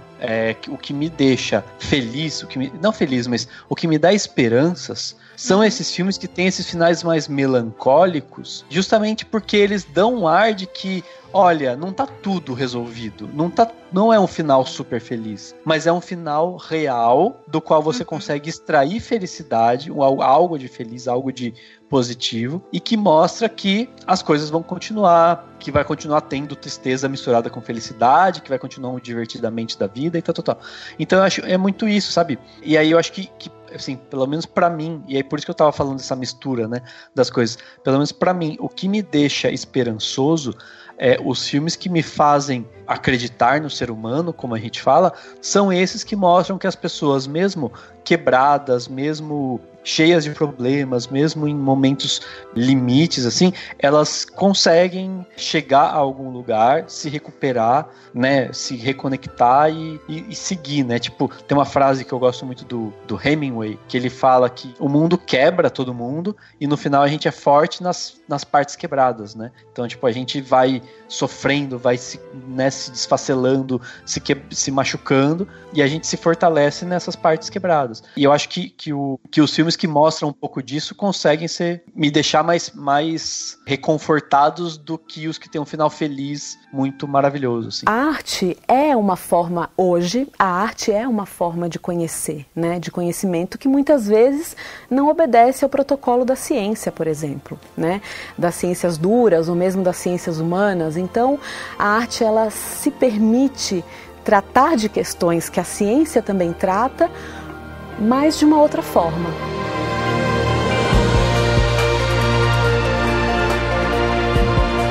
Isso que você falou me fez lembrar muito de Harry Potter. Porque o Harry Potter, ele tem um pouco desse conceito, né, Má? É um cara que ele é, acima de tudo, resiliente, porque ele anda com o peso você é o escolhido, você é o cara e não sei o que e tal, mas ele tem uma resiliência, assim, porque até ele mesmo, né, precisa enfrentar isso, ele passa por uma série de provações ali ao longo de todo o percurso dele e tal. Então é um cara que, apesar de ser um personagem forte, né, na cultura pop, justamente pela, né, de ser também poderoso, por ter enfrentado um grande inimigo e tal, o clichê, né, do herói. Mas eu acho que um dos charmes dele é justamente essa resiliência dele, né?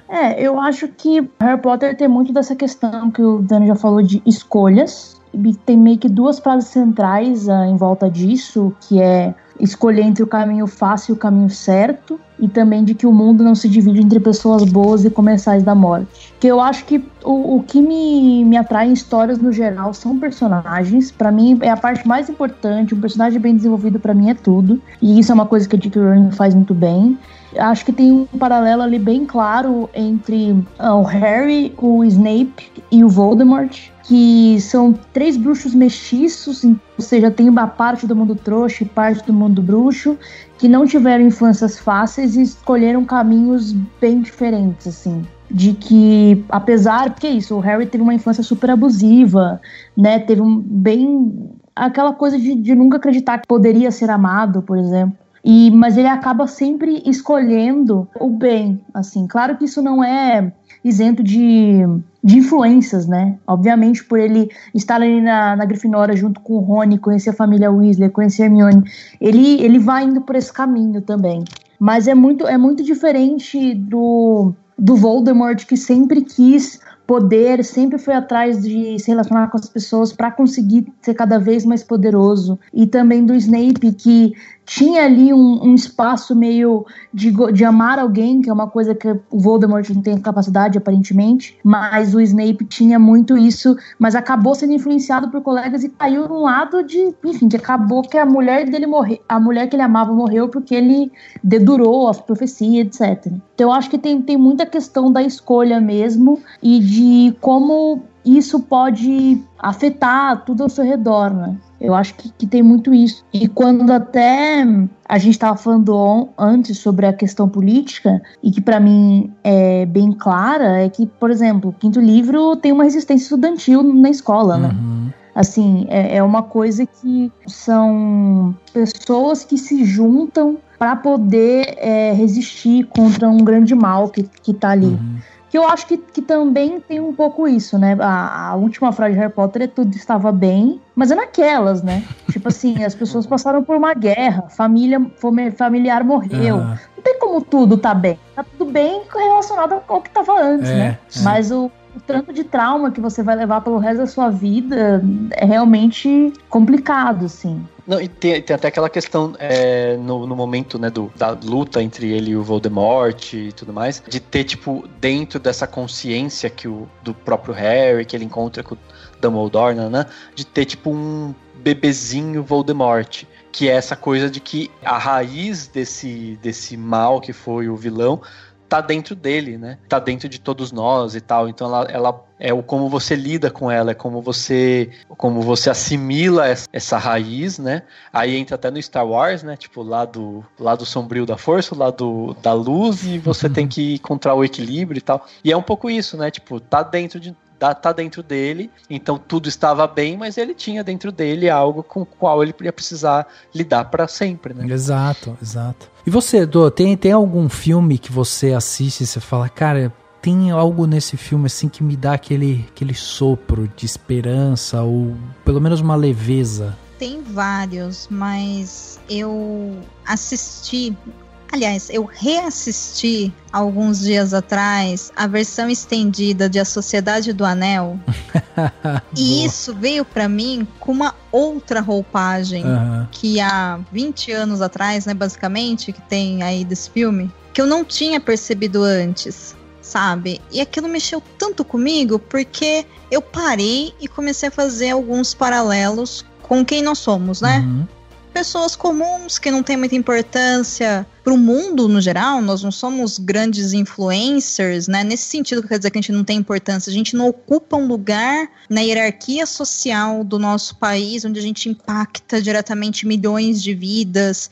E então, nós não somos os grandes magos. Aqui ninguém é um Saruman, sabe? Aqui ninguém é um líder de nada. Nós somos pessoas comuns. Nós somos hobbits que estamos lá tranquilamente querendo comer muitos cafés da manhã, beber bastante cerveja, curtir uns rolê com os amigos e de preferência encher o saco do Bilbo porque ele tem cara de quem merece que a gente enche o saco dele. É isso. E eventualmente a gente conhece, né, algum mago legal e a gente acaba ampliando essa rede.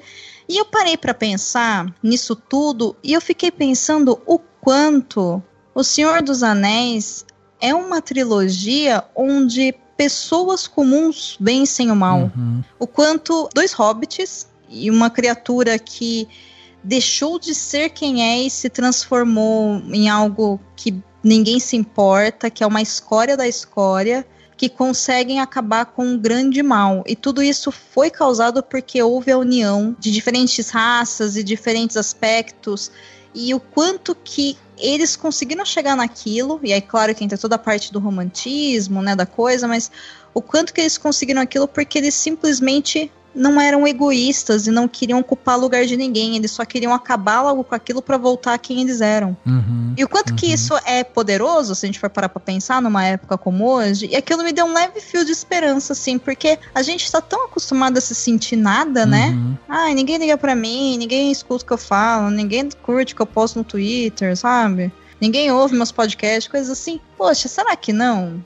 E aí eu fico pensando quanto a gente calcula muito a nossa vida por causa de alcance, porque hoje a sociedade é assim, mas o que vale mais? Você tá ocupando uma cadeira de presidente da república onde você tá prejudicando muitas pessoas e as pessoas estão colocando a vida em risco por causa de uma loucura que você colocou, desculpa o capacitismo agora, inclusive de falar loucura, mas enfim, né? Você tá criando um movimento ali para as pessoas ficarem te endeusando, ou nós, por exemplo, que conseguimos conexão diretamente com, não sei, 100, 200, 500, 5 mil, 10 mil pessoas num programa de podcast, ou alguém que lança um filme, ou um vídeo no YouTube, ou um artista que tá tocando ali num bar, numa noite. Agora não é pra tocar no bar, porque agora é hora de ficar em casa, mas...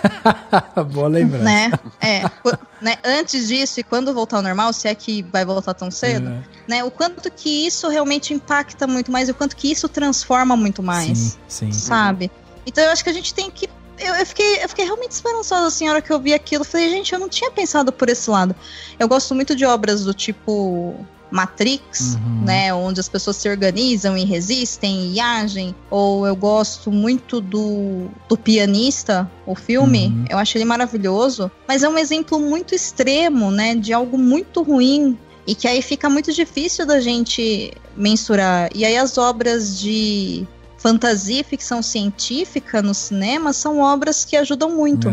Inclusive, o Dani falou no começo, né, de comédia. Enquanto ele tava falando, eu perdi o gancho lá atrás, mas eu fiquei pensando que um filme de comédia que mexe muito comigo, que me ajuda, às vezes, a ser uma pessoa melhor, é um filme que tem o Adam Sandler. Desculpa, gente, né? Desculpa aí. Mas é o Clique. Gente, eu adoro aquela porcaria, sabe? Eu acho o Clique muito triste. Eu lembro que quando eu assisti, é que é isso também, quando eu assisti eu era criança, então provavelmente hoje em dia talvez teria um impacto diferente. Mas eu lembro que eu fiquei muito mal, assim, saindo do cinema. Que ok, tudo bem que no fim, é a mensagem de tipo assim, valorize sua vida, para de querer mudar tudo, porque senão você perde a partes importantes, etc. Mas eu só fiquei muito, caramba, que horror, tanto tempo de sofrimento e longe, não podendo aproveitar as coisas. Foi, tipo, a mensagem que eu tirei foi uma mensagem de tristeza, mesmo que no fim as coisas fiquem bem, sabe? É que eu lembro que me deu uma sensação meio... Ele tem um punch, assim, né, que você vai assistindo, tipo, ele é leve, de repente vem uma puta mensagem, assim, você tá meio, what? De onde veio? E uma marreta na sua cara, né, e fala, você não tá entendendo nada, isso aqui é uma outra coisa. Exatamente. Exato, porque, tipo, eu acho que, por exemplo, Adam Sandler por Adam Sandler, eu acho que Como Se Fosse a Primeira Vez é um filme que eu acho muito fofo, assim, que também me dá, assim, esperança. Assim, essa coisa de você fazer o que for preciso pela pessoa que você ama, eu acho muito fofo. É engraçado que quando vocês estavam falando tanto de Senhor dos Anéis quanto de Harry Potter, me deu justamente a sensação, assim, de que, pô, são filmes, né, que a gente vai vendo a construção, que vai um pouco em cima daquilo que a Marina estava falando, né? Que ela adora personagens bem construídos. E isso vai justamente contra aquilo que eu tinha falado, né? Do justamente a procura da felicidade, que foi o que a Domênica trouxe, porque ela falou assim, tem que pensar nessa questão meritocrática. E realmente, se você compara A Procura da Felicidade, que é um filme muito pontual, com essa cena feliz só no final e tal, e depois você pega toda essa construção de Senhor dos Anéis, Harry Potter e tal, é outro tipo, né, de esperança que você tem, porque quando você vai assistir Harry Potter, você vai assistir Senhor dos Anéis, essa esperança, ela vem se construindo, assim, ela é muito mais sólida, sabe? É um sentimento mais sólido que está sendo passado. Nesses filmes mais pontuais, assim, que às vezes é uma mensagem que, sabe, vai acontecendo uma sucessão de problemas ali, o cara consegue resolver no final e ele tem o sucesso e tal, e aquela coisa que é muito romantizada realmente, a gente tem uma alegria quase que momentânea, sabe? Você olha aquilo e fala, cara, pô, aí, ó, pô, que coisa gostosinha de ver, fiquei feliz aqui. Eu tenho raiva. Eu tenho raiva porque eu olhei pra aquilo. É igual na Natureza Selvagem, que tem um monte de gente que acha lindo. Eu olhei e falei, aquele tonto morreu porque ele comeu uma planta que não devia. Aonde que isso é lindo? Sabe? Vocês assistiram o mesmo filme que eu? Se ele tivesse sossegado a raba ou tivesse simplesmente lido um livro, ele estaria vivo. Aí sim seria bom, sabe? Aí eu falo, gente... É um filme que, tipo, ele é muito... Tem uma galera que fica, sair pra viajar e não sei o quê, mas é muito playboy que acha que surtou e agora não vai mais fazer compras no supermercado porque ele é contra o capitalismo, sabe? Umas coisas, tipo... hipster, né? De quem não entende o que tá acontecendo, né? Tipo, é muito isso. Mas é aquilo que a gente falou antes também, né? Que todo filme, independente de qual que seja a sua mensagem, tem aquele aspecto justamente de como que o espectador vai ver. Então, do mesmo jeito que às vezes pra gente não tem esse impacto, outra pessoa às vezes pode assistir e adorar. Eu conheço várias pessoas que amam na natureza selvagem, tipo, tatuam frase na pele e adoram a mensagem e tal. E eu acho um filme ok, assim, eu gosto dele, cinematograficamente falando, eu acho um bom filme e tal, mas não é um filme que me tem, assim, de paixão. Bom, então talvez a pergunta seja outra, né? Não o que é arte, mas quando é arte. Quando determinado objeto, quando determinada performance torna-se arte aos olhos de um determinado contexto, né? E essa pergunta não é minha, é a pergunta de um filósofo chamado Nelson Goodman, e eu acho que ela se aplica muito bem a algumas questões, né, da contemporaneidade e que tem inquietado, né, o grande público, mas que também é importante, que também dizem respeito ao próprio sistema da arte como um todo.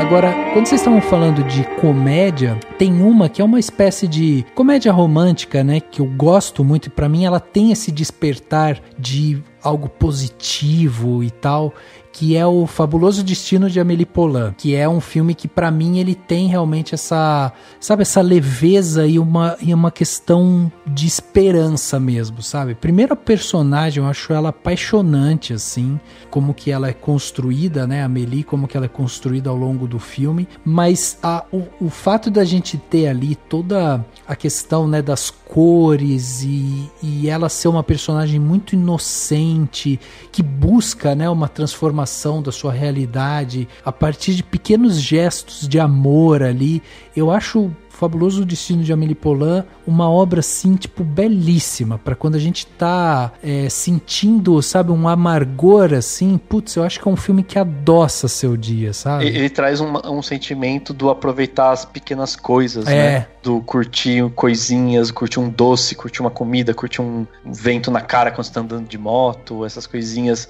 pequenas, assim, eu acho que ele consegue evocar isso bem, assim, pelo menos é uma das coisas que me marcou quando eu vi o filme, e faz tempo que eu vi. E é uma coisa que pra hoje em dia, que a gente tá preso em casa, é uma coisa que eu acho que é importante da gente observar também, né? Quais são as pequenas coisas hoje que você faz ali no seu dia a dia e que te traz aquele momento ali de tranquilidade, que te dá ali um leve prazer ali, sabe?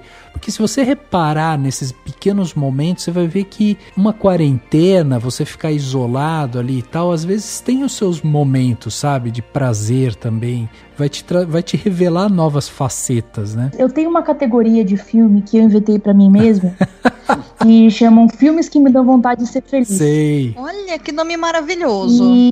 E é porque realmente são filmes que isso acaba e parece que eu tenho tanta vontade de viver, de sair, tipo assim, nossa, eu quero, assim.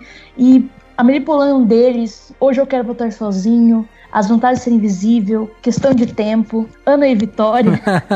São filmes que, tipo, eu não sei, eles têm uma leveza, né, assim, eles cada um tem seu drama e seu assunto, que não deixa de ser sério e profundo, mas eles têm uma leveza, uma certa inocência. Eu acho muito, por exemplo, da Amélie Poulain, tem muita inocência no amor que ela sente, né? Na relação, de como ela aparece pro cara e tal. Não sei, são filmes que me tocam muito. E que eu já vi, acho que tirando a Amélie Poulain, que realmente eu vi uma vez, os outros eu vi muitas vezes, porque são realmente filmes que eu posso ver e rever e eu sempre me divirto e sempre trazem isso. E recentemente eu revi Hoje Eu Quero Voltar Sozinho, fazia uns anos que eu não via. E realmente é essa sensação, sabe? Tipo, de que as coisas podem, desde a sua perspectiva, as coisas podem ser boas, sabe? Uhum. Também acho que questão de tempo, a mensagem é muito essa, né? De que o personagem volta no tempo para sua própria timeline e ele vai percebendo, na verdade, que ele não precisa voltar para reviver o dia. Nossa. Ele pode, na verdade, viver o dia a primeira vez intensamente, né? Esse E filme pra mim é uma maravilhoso, gente. Eu amo muito, assim, que o Richard Curtis os filmes dele, no geral, são bem assim, são comédias românticas, leves, com alguma coisa mais profunda por trás, e que realmente são filmes que me deixam com um espírito muito, muito elevado e bem... É isso, eu acho que são filmes muito bons pra ver nesse momento, sabe? De ficar, gente, é isso, assim, as coisas, elas, de uma forma ou de outra, dá pra você se sentir bem e quero fazer, quero criar, sabe? Quero fazer exercício no meio da sala, entendeu? Tipo, acho que é muito bacana. Sim. Sabe um precisando diretor... de um desse, mas tudo bem, vamos lá. Sabe um diretor que faz filmes assim, que me deixam feliz desse jeito? É um diretor chamado Lasse Hallström. Ele fez aquele Chocolate, ele é o diretor, sabe aquele filme Chocolate com a... Sim. Com aquele que a gente não fala mais o nome, que é feito na Páscoa e tem muito chocolate. Sim. E tem um que ele fez mais recente, que é o A 100 Passos de um Sonho, que também é tipo, e tem comida, né, nos dois, assim, eu adoro filme com comida. Tô vendo um padrão aí, viu? Então, e esse A 100 Passos de um Sonho, tipo, é assim, a Helen Mirren, né, e o rapaz, que são, tipo, concorrentes, porque eles têm restaurantes e tal, cada um seu restaurante, e aí ele vai cozinhar, então você vê o ovo quebrando, e sabe, tipo, aquela panela fervilhando, ele é tipo um ratatouille live action. E é muito legal, assim, é bobo, não é nada demais, é um filme, né, nenhuma obra-prima, mas é muito gostoso de ver, e você fica, tipo, você termina ele, sabe, assim, nossa, eu tô tão feliz, sabe, uma coisa tão... Isso é legal também, assim, essa coisa do evocar cheiro, acho que é uma coisa também legal, né, tipo, a nossa memória, as nossas coisas, muitas coisas boas estão relacionadas a cheiro, né? A tipo, cheiro de jardim, cheiro de comida, cheiro de enfim, qualquer um tem seus, né, cheiro que gosta e tal. O filme que evoca isso, tem livro que consegue evocar alguma coisa relacionada a cheiro, é super legal também de ver, porque daí você se sente mais feliz, mais acalentado, né? Assim. Uma coisa que me evoca muito esse sentimento de felicidade aleatória e acalento e esperança em várias épocas do ano completamente aleatória são filmes de Natal. Meu Deus do céu, como eu gosto de filme de Natal. E pode ser a coisa mais tosca do mundo, eu vou assistir e aí eu vou ver se vai ser muito tosco mesmo ou não, né? Mas um que eu assisto várias vezes no ano, assim, e entra muito nisso que vocês estão falando de uma conexão consigo, né? Para poder lidar melhor com as coisas, é Simplesmente Amor. Eu acho aquele filme tão maravilhoso, tão incrível. Simplesmente Amor é do Richard Curtis também, que é de Questão de Tempo. Ah, é? O mesmo diretor, Sim. Menina, eu ia morrer sem saber disso. Sim. Não, Simplesmente Amor é demais. Ele é perfeito. E você falou de Natal, tem uma animação, eu esqueci o nome, o Rafa vai me ajudar a lembrar. É aquela animação recente da Netflix. Klaus. Klaus. É super legal também, e tem essa coisa, né, de falar sobre um tema bonito, e enfim, é um filme totalmente todo de Natal, mas reconstrói algumas coisas, assim, né, Eu não assisti Klaus ainda. Nossa! Eu gosto muito de história de filme cruzada, sabe? Uhum. Eu adoro história de filme cruzada. Então você vai adorar Klaus. Você tá brincando. Mas, gente, eu já tô anotando aqui tanta coisa, não tá dando. Vai estar tudo no post, né? Vai ter listinhas aqui. Mas é que Klaus, ele tem esse aspecto, assim, ele cruza realmente várias histórias e ele vai construindo a mitologia do que é o Papai Noel, sabe? É lindo o filme, linda animação, é demais mesmo. Já anotei. O que mais, gente? Vamos lá, dá tempo de terminar aqui a lista de 99 filmes para ver na semana que vem. Não, porque você está em casa. A gente ainda vai pro nosso... Quarentena.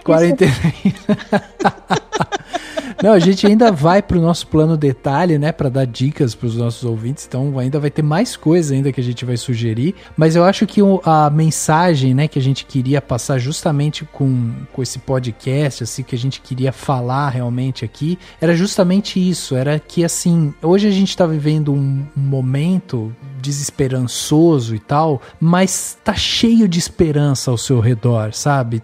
pequenas coisas, assim. Então, assim, a arte, ela pode ser fruto disso. A arte, ela pode te trazer essa esperança. Consuma a arte, seja um livro, seja um podcast, seja um vídeo, arte em geral, né? Não existe uma forma ali que você vai olhar aquilo e vai falar, pô, isso daí não é arte não e tal. Não tem isso. A arte é isso que te invoca esse sentimento. Seja uma coisa provocativa que vai te fazer refletir, seja uma coisa que vai te fazer querer, né, entender um pouco mais daquilo. A arte tá aí para isso, ela tá aí para servir a gente. Eu acho que hoje a gente percebeu aqui, conversando com pessoas que são de diversas partes aqui, né, do Brasil, tem várias histórias diferentes e tal, a gente consegue ver isso, a gente consegue ver o quanto a arte ela é importante no nosso dia a dia, ainda mais agora, né?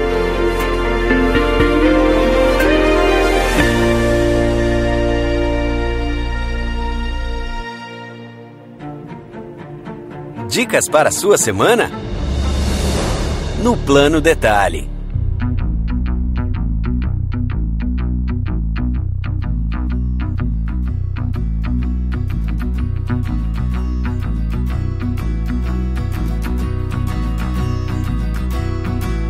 Plano Detalhe da semana, né? Aquele momento que a gente tem aqui para dar dicas para você curtir melhor a sua semana, né? Já sei, a gente falou tanto de arte aqui, então agora é aquele momento que a gente vai dar as dicas para que você possa desfrutar melhor aí da sua semana com todo tipo de entretenimento, né?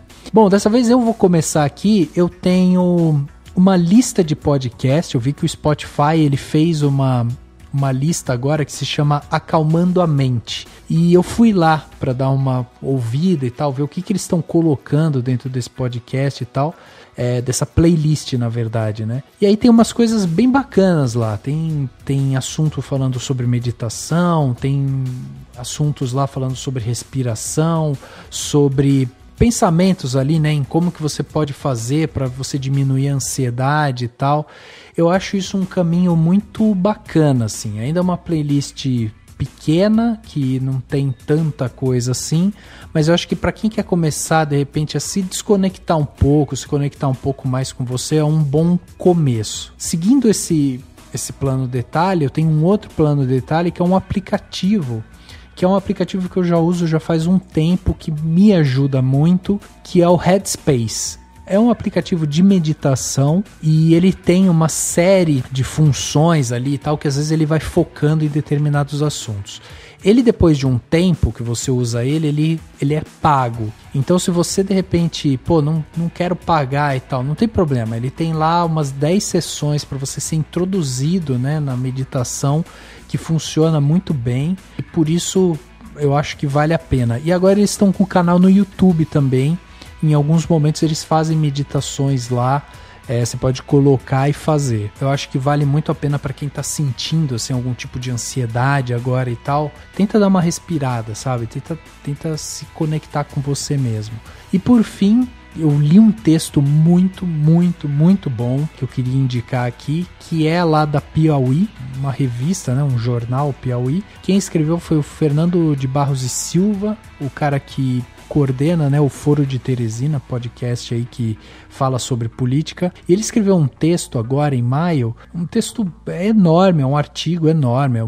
Ele faz uma passagem desde da época das eleições e tal até agora, tudo que está se construindo e tal. E é um texto muito gostoso de ler. Ele faz uma referência direta lá a um trecho do romance do Dostoiévski. Então eu acho que vale a pena, assim, para quem quer entender um pouco mais o que está acontecendo, quem quer entender o âmbito geral, eu acho que é um texto incrível, assim. É leve, fácil de entender, ele entra em meandros ali que às vezes passam despercebidos, mas que eu acho que é muito importante da gente lembrar. Então por isso vai ter esse link, né, no post aí, desse texto que se chama Dentro do Pesadelo, um texto do Fernando que está na Piauí. Tá bom? Então esses são meus 3 planos detalhes. Marina, e você? O que você trouxe pra gente de bom de plano detalhe? Bom, eu fiz até uma anotaçãozinha aqui, porque são alguns. A primeira é uma série que estreou agora na Netflix, Eu Nunca, que é roteirizada pela Mindy Kaling, que conta a história da Dev, que é uma menina de uma família indiana vivendo nos Estados Unidos. É uma história muito interessante, basicamente sobre as aflições dela enquanto adolescente, lidando com a morte do pai e ao mesmo tempo lidando com garotos também. E é uma série com muita representatividade mesmo, né? Ela é indiana, a amiga dela é de família asiática, o boyzinho que ela quer também. Assim, realmente é uma série que realmente, sei lá, tem uma pessoa branca, graças a Deus. Então, eu achei isso muito legal. Enfim, relacionável como todos e leve e engraçada, ao mesmo tempo tratando muito bem desses assuntos de luta e como não é bom você guardar as coisas pra você. E que eu me diverti muito assistindo. Curtinha, são uns 10 episódios de meia hora, mas vale a pena, principalmente nesse momento aqui, pra você ter essa leveza. Legal. Outro filme é um filme da Netflix, então eu não tô sendo paga pela Netflix, mas eles tiveram os lançamentos bons nos últimos dias. Inclusive, Netflix, se quiser, pode patrocinar ela, tá liberado, viu, Netflix? Ela aumenta a lista. Exato, não tô fazendo publi, mas posso fazer, gente. Tá disponível. Nossa, tipo, Potterish fazendo público a Telecine aí, falando agora isso. Mas é um filme chamado Você Nem Imagina, The Half of It, em inglês, que faz mais sentido com a história, mas que conta a história da Ellie, que ela redações, né, pra ganhar um dinheirinho extra lá na escola, e tem um menino que quer conquistar uma garota. E aí pede pra começar a escrever cartas pra ela. Só que o problema a Ellie também gosta dessa menina. Então, ao mesmo tempo que eles criam essa amizade, também tem esse meio segredo no meio de que eles gostam da mesma pessoa. E, nossa, é muito legal, assim. Tem uma linguagem diferente, geralmente, do que você vê dessas comédias românticas genéricas que a Netflix anda fazendo. E é muito fofo. E também, eu acho que também entra na categoria de filmes que me dão vontade de ser feliz. Que legal. Assim. E o último é um conto que é muito fácil de acesso. Se você procurar ele na internet, do jeito que eu vou falar aqui, vai aparecer, porque a USP publicou há um tempo, que chama A Última Pergunta, que é do Isaac Asimov, né, que é um escritor do século XX, que é basicamente o pai da ficção científica, assim, do século XX, a ver com robôs e inteligência artificial. E é um conto sobre que passa durante gerações, enquanto a humanidade vai evoluindo e mudando de planeta e viagem espacial e tal, enquanto o pessoal tem a última pergunta, que nunca consegue ser respondida, até que né, de o que aconteceria uma vez que toda a energia do mundo acabasse. E é um conto, tem umas 10 páginas, é muito interessante, dá pra refletir bastante, discutir. Se você estiver preso com outras pessoas na sua casa, vocês podem todos ler e ficar discutindo a noite toda, que é muito interessante. Porra, que demais, que demais. Eu tô agora numa fase de tô lendo essas coisas, assim, de ficar refletindo, então já vou colocar aqui também na minha lista. Muito bom. Deixa eu só incrementar, tem um podcast com A Última Pergunta. A leitura do texto é o Podema do Mundo Podcast, tem, pelo menos achei aqui. É verdade. A pessoa leu o conto e transformou em podcast. Bem legal. Inclusive, ótima ideia. Vou anotar mentalmente ela aqui. Muito bom, muito bom. Domênica, e você? O que você trouxe pra gente nesse seu retorno aqui ao podcast Cinemação 2020? Estamos ansiosos por suas dicas. Então vamos lá, peguem papel e caneta e vem com a tia. Eu acho que aqui todo mundo já foi indicado mais de uma vez para assistir Community, né, que já estava na Amazon Prime e agora chegou na Netflix. Essa série é muito legal, principalmente para quem gosta de audiovisual, porque cada episódio ele apresenta uma narrativa diferente, uma forma de direção diferente, um tratamento de arte diferente. Ele navega por gêneros, né, do audiovisual, ele faz referências maravilhosas. Enfim, assistam Community, a internet tá aí falando sobre isso, existe um elenco maravilhoso, deem uma chance porque vale muito a pena, e sem falar que são episódios de 20 minutos, o que facilita bastante a vida. De repente você começa e a hora que você vê, você fala, eu não quero mais assistir porque isso tá roubando toda a minha energia vital, e você está lá, chegando na 6ª temporada, em posição fetal, chorando, eu quero mais. Mas é uma comédia, né, Dô? É uma série de comédia. Ela se passa numa escola comunitária, que é uma forma de faculdades nos Estados Unidos que ela é bastante parecida com o que a gente tem aqui no Brasil de faculdades privadas, assim, somente pessoas que, entre aspas, fracassaram na vida chegam até lá. E ela começa com a chegada do Jeff Winger, que é um advogado que ele não poderia ser advogado porque ele não se formou em nenhuma faculdade. Então ele tá indo pra lá pra conseguir o diploma. E ele acaba fazendo amizade com um autista, que ele é quem faz o olhar, né, narrativo da série. Então os episódios são contados pelo olhar dele, do Abed. Então é uma série muito legal, mas o que me chama muita atenção nela é essa questão do audiovisual, sabe? É uma coisa a mais pra quem gosta de cinema, né? Que é o público aqui que a gente tá falando no Cinemação. A minha segunda indicação, uma indicação bastante pessoal, ela é uma série também, ela fica disponível na Fox Play, ou também existem algumas temporadas que estão na Amazon Prime, que é a This Is Us. Eu acho que eu já recomendei isso daqui aqui, porque eu já recomendei This Is Us em todos os lugares que eu já passei. Então, se eu estiver recomendando a minha recomendação, gente, desculpa, mas vocês assistam um revival de qualquer coisa, vocês aguentam essa também, porque vale a pena. This Is Us é uma série que acabou agora, acho que há uns 2 meses atrás, mais ou menos, a 4ª temporada, e ela tá cada vez melhor. Eu acho que na 3ª temporada deu uma desvirtuada do propósito, mas na 4ª eles recuperaram. E eu gosto muito dela, eu acho que ela tem muito a ver com o que a gente conversou hoje, porque ela é uma série de personagens, e ela é uma série muito de jornadas individuais, que são ali também, né, se envolve num coletivo familiar, mas que mostra muito essa linha de fluidez da vida. Como que pequenas ações que a gente faz, quando a gente faz com dedicação, acaba influenciando a vida das pessoas, e lá na frente, aquilo pode ser decisivo para que alguém faça alguma coisa, né? Então, This Is Us é uma série maravilhosa, e sim, This Is Us é aquela série que você assiste, você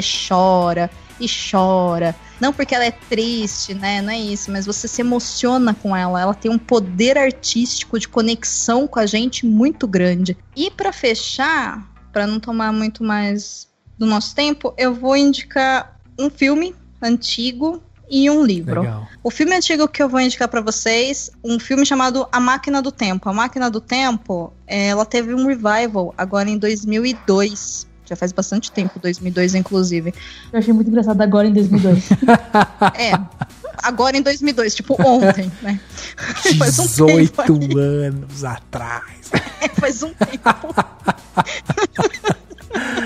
Faz um bom tempo. Mas A Máquina do Tempo é uma adaptação de um livro escrito pelo H.G. Wells, de mesmo nome. O original é de 1960. Antes disso, eu acho que ainda teve mais uma adaptação, que deve ser da década de 30, lá nos primórdios do cinema. E A Máquina do Tempo, ela é uma obra de ficção científica que fala justamente sobre esse mito da construção da máquina do tempo e viagem no tempo. E por que eu tô recomendando? Porque a qualidade dessa obra de 1960 hoje é de encher os olhos. É magnífico tecnicamente, é magnífico o roteiro e principalmente o peso e a reflexão e a crítica que aquela obra traz quando ela coloca que esse homem do tempo saiu ali de quando muda do século XIX pro século XX, né, no dia 1º de janeiro, e ele vai viajando no tempo até ele chegar no ano 800.000 e blá blá blá.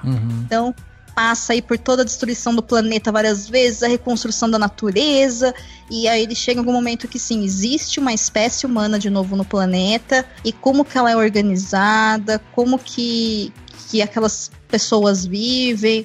Tem sim a sua suspensão de crença, óbvio que tem, não é mesmo? É por isso que é uma ficção, sim. Mas é uma obra muito, muito boa e que de verdade vocês devem assistir. E finalmente, para fechar, tem um livro que eu acho que foi um dos melhores livros que eu li na minha vida, e ler é uma coisa que eu faço bastante. Mas é um livro que eu indico para todo mundo quando eu tenho oportunidade, que tem tudo a ver com o que a gente tá falando, e bastante com o que eu disse, que se chama O Inferno Somos Nós. Ele é um livro de um diálogo entre o historiador Leandro Carnal e a monja zen budista Monja Coen, onde ela vem com a teoria religiosa, né, baseada no zazen, no zen budismo, e o Leandro Carnal vem com a visão de historiador, então a visão da ciência, e os dois conversam sobre como nós saímos de uma sociedade que ela é construída na base da cultura de violência e podemos e devemos chegar a uma construção de cultura de paz.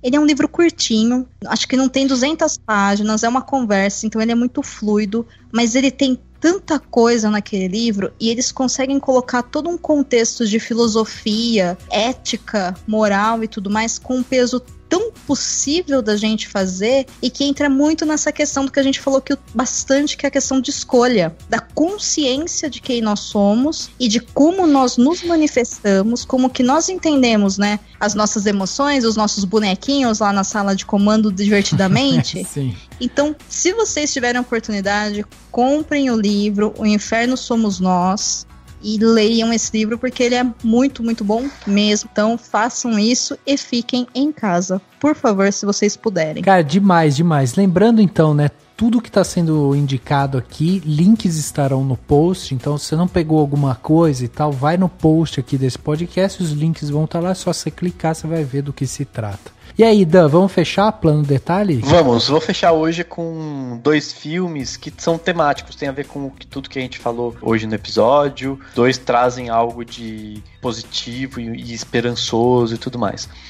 O primeiro está disponível no Telecine, né? Que até a Marina lembrou bem, até o Telecine está fazendo público com várias pessoas, inclusive com a gente. Ficamos muito felizes. E eu vi O Tradutor, que é um filme com o Rodrigo Santoro, que é um filme muito, muito interessante, bonito de se ver. O Rodrigo Santoro basicamente faz o papel de um professor de literatura russa na Universidade de Havana, né, em Cuba. A história toda se passa em Cuba. E é justamente no período, um pouquinho depois, né, enfim, do acidente de Chernobyl. E o que aconteceu? É uma história real, né, baseada em fatos, em coisas que realmente aconteceram. Basicamente, esse cara que simplesmente dava aula de russo e falava russo na Universidade de Havana, ele é tirado da universidade, levado para um hospital para trabalhar como tradutor, né, tradutor-intérprete das crianças, e no caso tem várias pessoas, mas ele vai para a ala infantil, das crianças que foram afetadas pelo acidente de Chernobyl e que estão com, né, tumores, cânceres e coisas assim. E aí ele tem toda uma transformação, né, do tipo, no começo ele fica completamente incomodado e depois ele vai se descobrindo, né, e conseguindo enfrentar essa nova dificuldade, né, de ter que traduzir e conviver com crianças que estão com câncer, se tratando lá no hospital de Cuba e que vieram da Rússia, Rússia não, né, a União Soviética, né, mandou para Cuba para eles se tratarem e tudo mais. E além de tudo isso, ele mostra muito da cultura cubana e algumas coisas do país que infelizmente muita gente ainda tem muito, muito desconhecimento, né? Existe uma ignorância muito grande sobre Cuba. Então é um filme que vale muito a pena, que é muito, muito bonito, né? Tem uma transformação muito bonita do personagem. E Rodrigo Santoro manda bem pra caramba, né? Como sempre. E o segundo é um filme da Pixar que acabou de chegar lá no Amazon Prime, né? No Prime Video, que é o Dois Irmãos. Dois Irmãos, Uma Jornada Fantástica. Eu tava no cinema há pouco tempo, já chegou no streaming, e é impressionante. Eu imaginava que era bom, eu querendo ver e não consegui ver no cinema, e assim, eu achei espetacular.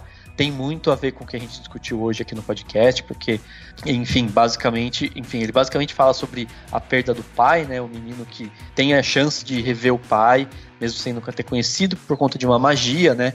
Eles são elfos, é todo um mundo diferente, que a Pixar sempre tem essa criatividade toda. E aí nessa jornada que esses dois irmãos fazem para tentar encontrar uma forma de efetivar essa magia e ver o pai por um dia, né, e tal, eles vão aprendendo umas coisas bem legais, e o filme fala muito sobre isso, né? Sobre a perda de alguém e tal, e de lidar com isso e tal. Achei ele lindo, assim, muito, muito mais bonito e mais emocionante do que eu imaginava. Enfim, tem uma cena muito, muito legal, assim, a solução como eles encontram pra contar a história, assim, sabe assim, o filme não te trair, ele não trai o que ele te promete, né, pro espectador, mas ao mesmo tempo não ser o óbvio, né, o que a gente imagina e tal. É muito, muito legal mesmo, assim, um filmaço, assim, um filme lindo, lindo, lindo.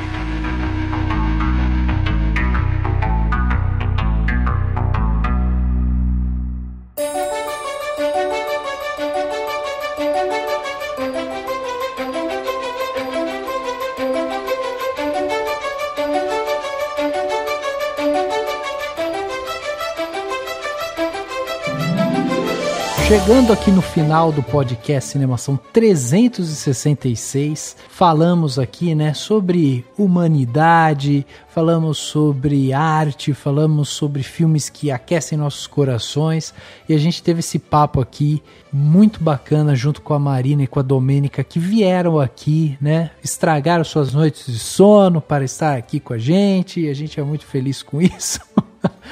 Então eu queria agradecer aqui, Domênica, obrigado pela sua presença aqui com a gente mais uma vez, e deixa aí, né, todos os suas redes sociais, podcasts e tal, pra galera ir lá e acompanhar ainda seu trabalho. Nossa, Rafa, Dani, cara, obrigado pelo convite de novo, eu sempre fico muito feliz aqui quando eu participo do Cinemação, obrigada mesmo. Legal. E todas as vezes que vocês me chamarem, eu vou participar, porque é um ambiente muito acolhedor na podosfera, eu acho um projeto muito legal, gosto muito de vocês. Então, por favor, me chamem mais vezes antes da pandemia acabar, tá bom? Pode deixar. E gostei do prazo. E assim, você percebe que ele pode ser longo, né? Talvez não tenha sido um tiro bem calculado, né? Marina, é um prazer te conhecer, viu? Eu sou fã de Harry Potter, sou fã do Potterist e tô tipo super... sabe? Então, obrigada pelo seu trabalho também, acho que é muito importante enfatizar isso. É um prazer ter te conhecido, espero que a gente se esbarre por essa podosfera maravilhosa mais vezes. E ouvintes, para vocês que quiserem me seguir nas redes sociais, lá no Twitter e lá no Instagram, vocês me encontram como @Domenica_Mendes. Eu sou super acessível, algumas pessoas acham que eu sou super good vibes, né? Então, pois é. Essa pauta não foi... Eu não fui convidada à toa para essa pauta. É verdade. Existe o porquê. Mas fica aqui o meu lembrete para vocês conhecerem e curtirem, ouvirem o Perdidos na Estante. Ele tá agora com um arco muito legal, que são das obras do H.G. Wells, né? Como eu comentei, da Máquina do Tempo. Mas nós vamos trabalhar os 4 livros, os 4 principais livros do H.G. Wells que tiveram as suas adaptações. E o Perdidos na Estante, ele tem um formato semanal também, mas são episódios muito mais curtos, são episódios de normalmente 45 minutos por semana. No primeiro a gente fala sobre o livro, e no segundo a gente debate sobre as adaptações, num ambiente bastante seguro, sem discurso de ódio, com certeza contra o autoritarismo e contra o avanço do neofascismo, porque todos nós lá somos sim antifascistas e temos esse compromisso de comunicar e explicar e agregar para as pessoas. Então fica aqui o convite para você que gosta de ler e gosta, né, de adaptações, para conhecer o Perdidos na Estante e darem o feedback também depois. Vai lá, quando ouvir, comenta lá no site ou nas redes sociais do Leitor Cabuloso falando, vem do Cinemação! Aí eu vou ficar feliz porque eu sei de onde vocês vieram. Nós também vamos ficar felizes. Falando um pouquinho do podcast delas, né? Agora no mês de junho eu tenho muito orgulho, o grande privilégio de estar organizando uma campanha nova junto com a rede LGBT Podcasters, que se chamará Além do Arco-Íris. Ela segue o mesmo molde da campanha, o podcast delas, que vocês já conhecem do mês de março, mas agora no mês de junho, que é o mês da representatividade LGBT, você inscreve o seu podcast para convidar uma pessoa da comunidade LGBT para gravar com você sobre o tema que você quiser. Então você promove assim mais contatos e fortalece também as vozes e a mensagem dessas pessoas para a comunidade podosfera, que é uma coisa muito importante. Se vocês entrarem lá no Twitter ou no Instagram do podcast delas, vai ter lá postagem que vai redirecionar vocês lá para a rede LGBT Podcasters, porque o formulário dessa vez é por lá. Então vocês preencham lá, escreve o seu podcast, chama alguém da comunidade, baixa o kit de participante e convide, por favor, outras pessoas também para participar agora em junho e lançar seus episódios, para a campanha já começar assim, com aquela cara de campanha coletiva de podcasts que a gente sabe que existe, porque vocês todos os anos são maravilhosos e fazem um trabalho incrível com a campanha O Podcast é Delas. Além disso, conheçam, né, a rede, o podcast é delas, no site, o podcastadelas.com.br. Hoje nós temos 11 podcasts apresentados e produzidos por mulheres, e provavelmente na semana que vem, até ali o dia 18, acredito, vai estar disponível também um produto novo dentro da rede, que é um banco de dados com cadastro de perfis de mulheres que fazem podcast ou que querem fazer podcast, com vários filtros de pesquisa, como área de interesse, local, estado onde mora no Brasil, assuntos que gostaria de falar, foto, algumas mandaram um áudio também, para que vocês possam ter uma ferramenta facilitadora para encontrar essas mulheres, para convidar para os seus programas, para contratar para ser uma podcaster paga, para contratar para ser uma editora, enfim, vamos fortalecer essas mulheres agora também apresentando para vocês e lançando aqui também para vocês. Para você que é mulher e quer fazer um podcast, né, não se esqueça de se inscrever na oficina. Também vai ser a inscrição lá pelo site do Podcast Delas.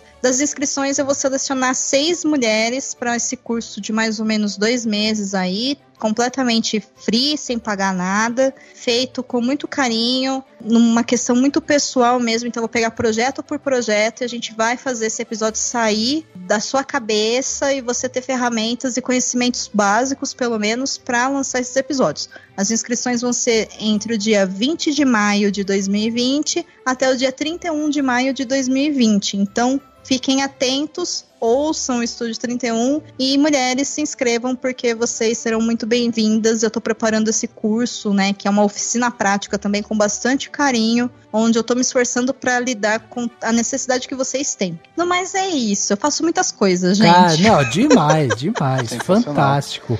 A gente sempre fala aqui, né, que tem que ter essa iniciativa e tal. O trabalho que a Domênica faz é um trabalho impressionante. A gente percebe, né, no todo dia ali, trabalhando, insistindo e tal. Então, se a gente falou de resiliência, ó, a Domênica é um exemplo vivo disso, de uma pessoa que tá ali na podosfera fazendo e tá vendo os frutos disso, né? Tá vendo como isso tá dando resultado. Então, precisando, conte conosco. Obrigada, meninos. Obrigada mesmo. E queria agradecer aqui, né, a Marina, que tinha feito uma resolução para 2020 que era: vou lançar o podcast Potterishcast.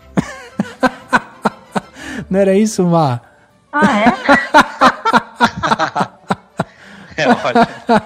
É ótimo que o Rafa tá criando projeção para as pessoas. É tipo, enfim.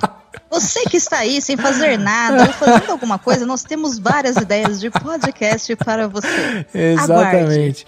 Não, porque eu acho que, o trabalho que vocês fazem no Potterish é um trabalho tão impressionante, esse fomento à cultura do Harry Potter e tal, que eu acho que, podcast, pra cair no podcast, ó, um tropecinho ali, vocês vão dar uma tropicada e vão cair. Então, Má, queria agradecer você aqui também, a presença mais uma vez aqui com a gente. Muito obrigado por doar seu tempo, vir aqui bater esse papo com a gente. E também deixa aí todas as redes sociais e tal, onde podem encontrar você. E, né, o dia que surgir o projeto de podcast aí, a gente também vai adorar anunciar aqui, viu? Eu também. Bom, muito obrigado pelo convite mais uma vez. É sempre um prazer estar aqui. Acho que é a 25ª vez que eu venho e é sempre ótimo. Nas minhas redes sociais é Marina Andere em todas as minhas pessoais, e do Potterish, acho que agora também é Potterish em todos. Acho que a gente conseguiu colocar Potterish em todos. Exato. Acho que o Instagram ainda não mudou, ainda é Potterish oficial, mas vai mudar em breve. Voltei a postar vídeo no YouTube, isso é bom. A gente também criou um TikTok, tô fazendo uns vídeos de humor de vez em quando. E eu tenho realmente muito interesse de fazer um podcast. A gente está fazendo vários projetos em relação a redes sociais para conseguir movimentar mais. Hoje, por exemplo, no Twitter, a gente teve uma conversa bem legal com seguidores sobre teorias. Realmente engajar as pessoas cada vez mais. E o podcast é algo que me interessa muito, é só questão de tempo. Assim, se o Potterish é um projeto completamente voluntário, né? Então não é tão fácil, mas eu tenho muito interesse. Posso ou não posso estar me inscrevendo aí num certo projeto aí para poder criar podcast, fazer, não sei como acho. Posso ou não posso chamar publicamente cobrando uma certa inscrição, não é mesmo? Então tá. Exato. Posso ou não posso. Mas realmente é isso, assim. E também eu acho que uma coisa legal é isso, todas as pessoas que curtem o Potterish, as redes estão sempre abertas, qualquer tipo de sugestão de temas que vocês querem, que as pessoas quiserem conversar, inclusive até se quiserem participar junto, fazer uma live sobre alguma coisa e tal, a gente está sempre aberto porque a gente quer mais mesmo é trazer esse conteúdo do mundo bruxo para as pessoas da melhor forma possível. Que legal, que legal. Não, eu falei brincando, obviamente, né, do podcast, mas, pô... Mas, pô, fica aquele desejinho, né, e tal. E eu sei que tem uma pessoa aqui da equipe do Cinemação que ficaria muito feliz com o podcast do Potterish, viu? Não vou dizer quem, mas é uma pessoa muito afeiçoada à obra de Harry Potter e tal, tá? É uma pessoa que é mais tem mais fama de gostar de Harry Potter do que realmente gosta de Harry Potter. Olha aí a polêmica, meninas, polêmicas. As pessoas acham que eu tenho, tipo, sei lá, a capa da invisibilidade aqui em casa. Eu não tenho nada disso. Eu só li os livros. Eu fui muito fã, mas eu adoro. Mas, tipo, o Rafa fala, parece que eu, sei lá, ando de óculos redondos. Nossa. Eu só queria que você soubesse, Daniel, que o fato de você saber que existe uma capa de invisibilidade já te deixa num lugar de privilégio, viu? Só isso. Ele não tem, mas eu tenho certeza que ele tem uma varinha, ele tem um vira-tempo, alguma coisa assim, porque isso até eu tenho. Não tem, mas eu tenho todos os livros em português e inglês e um ou dois em italiano, então... Isso é porque ele não gosta, tá? Ele só gosta mais ou menos, entendi. Exato. Só gosta mais ou menos, vocês estão vendo. Muito bem, obrigado novamente, meninas, foi demais, foi muito bom mesmo, adoramos ter vocês aqui. Dani, obrigado também pela sua presença. Eu que agradeço, muito obrigado, tava querendo muito falar sobre esse assunto, porque eu acho que é importante a gente levar, é nosso papel também levar essa positividade, fazer as pessoas refletirem e tudo mais. Também é uma forma de eu me sentir melhor, falar assim, o que eu estou fazendo para ajudar as pessoas? Estou fazendo podcasts para falar sobre coisas bonitas e falar sobre filmes bonitos. E é isso, para todo mundo que tá ouvindo, muito obrigado e até semana que vem. O podcast Cinemação 366 fica por aqui e a gente se vê no próximo.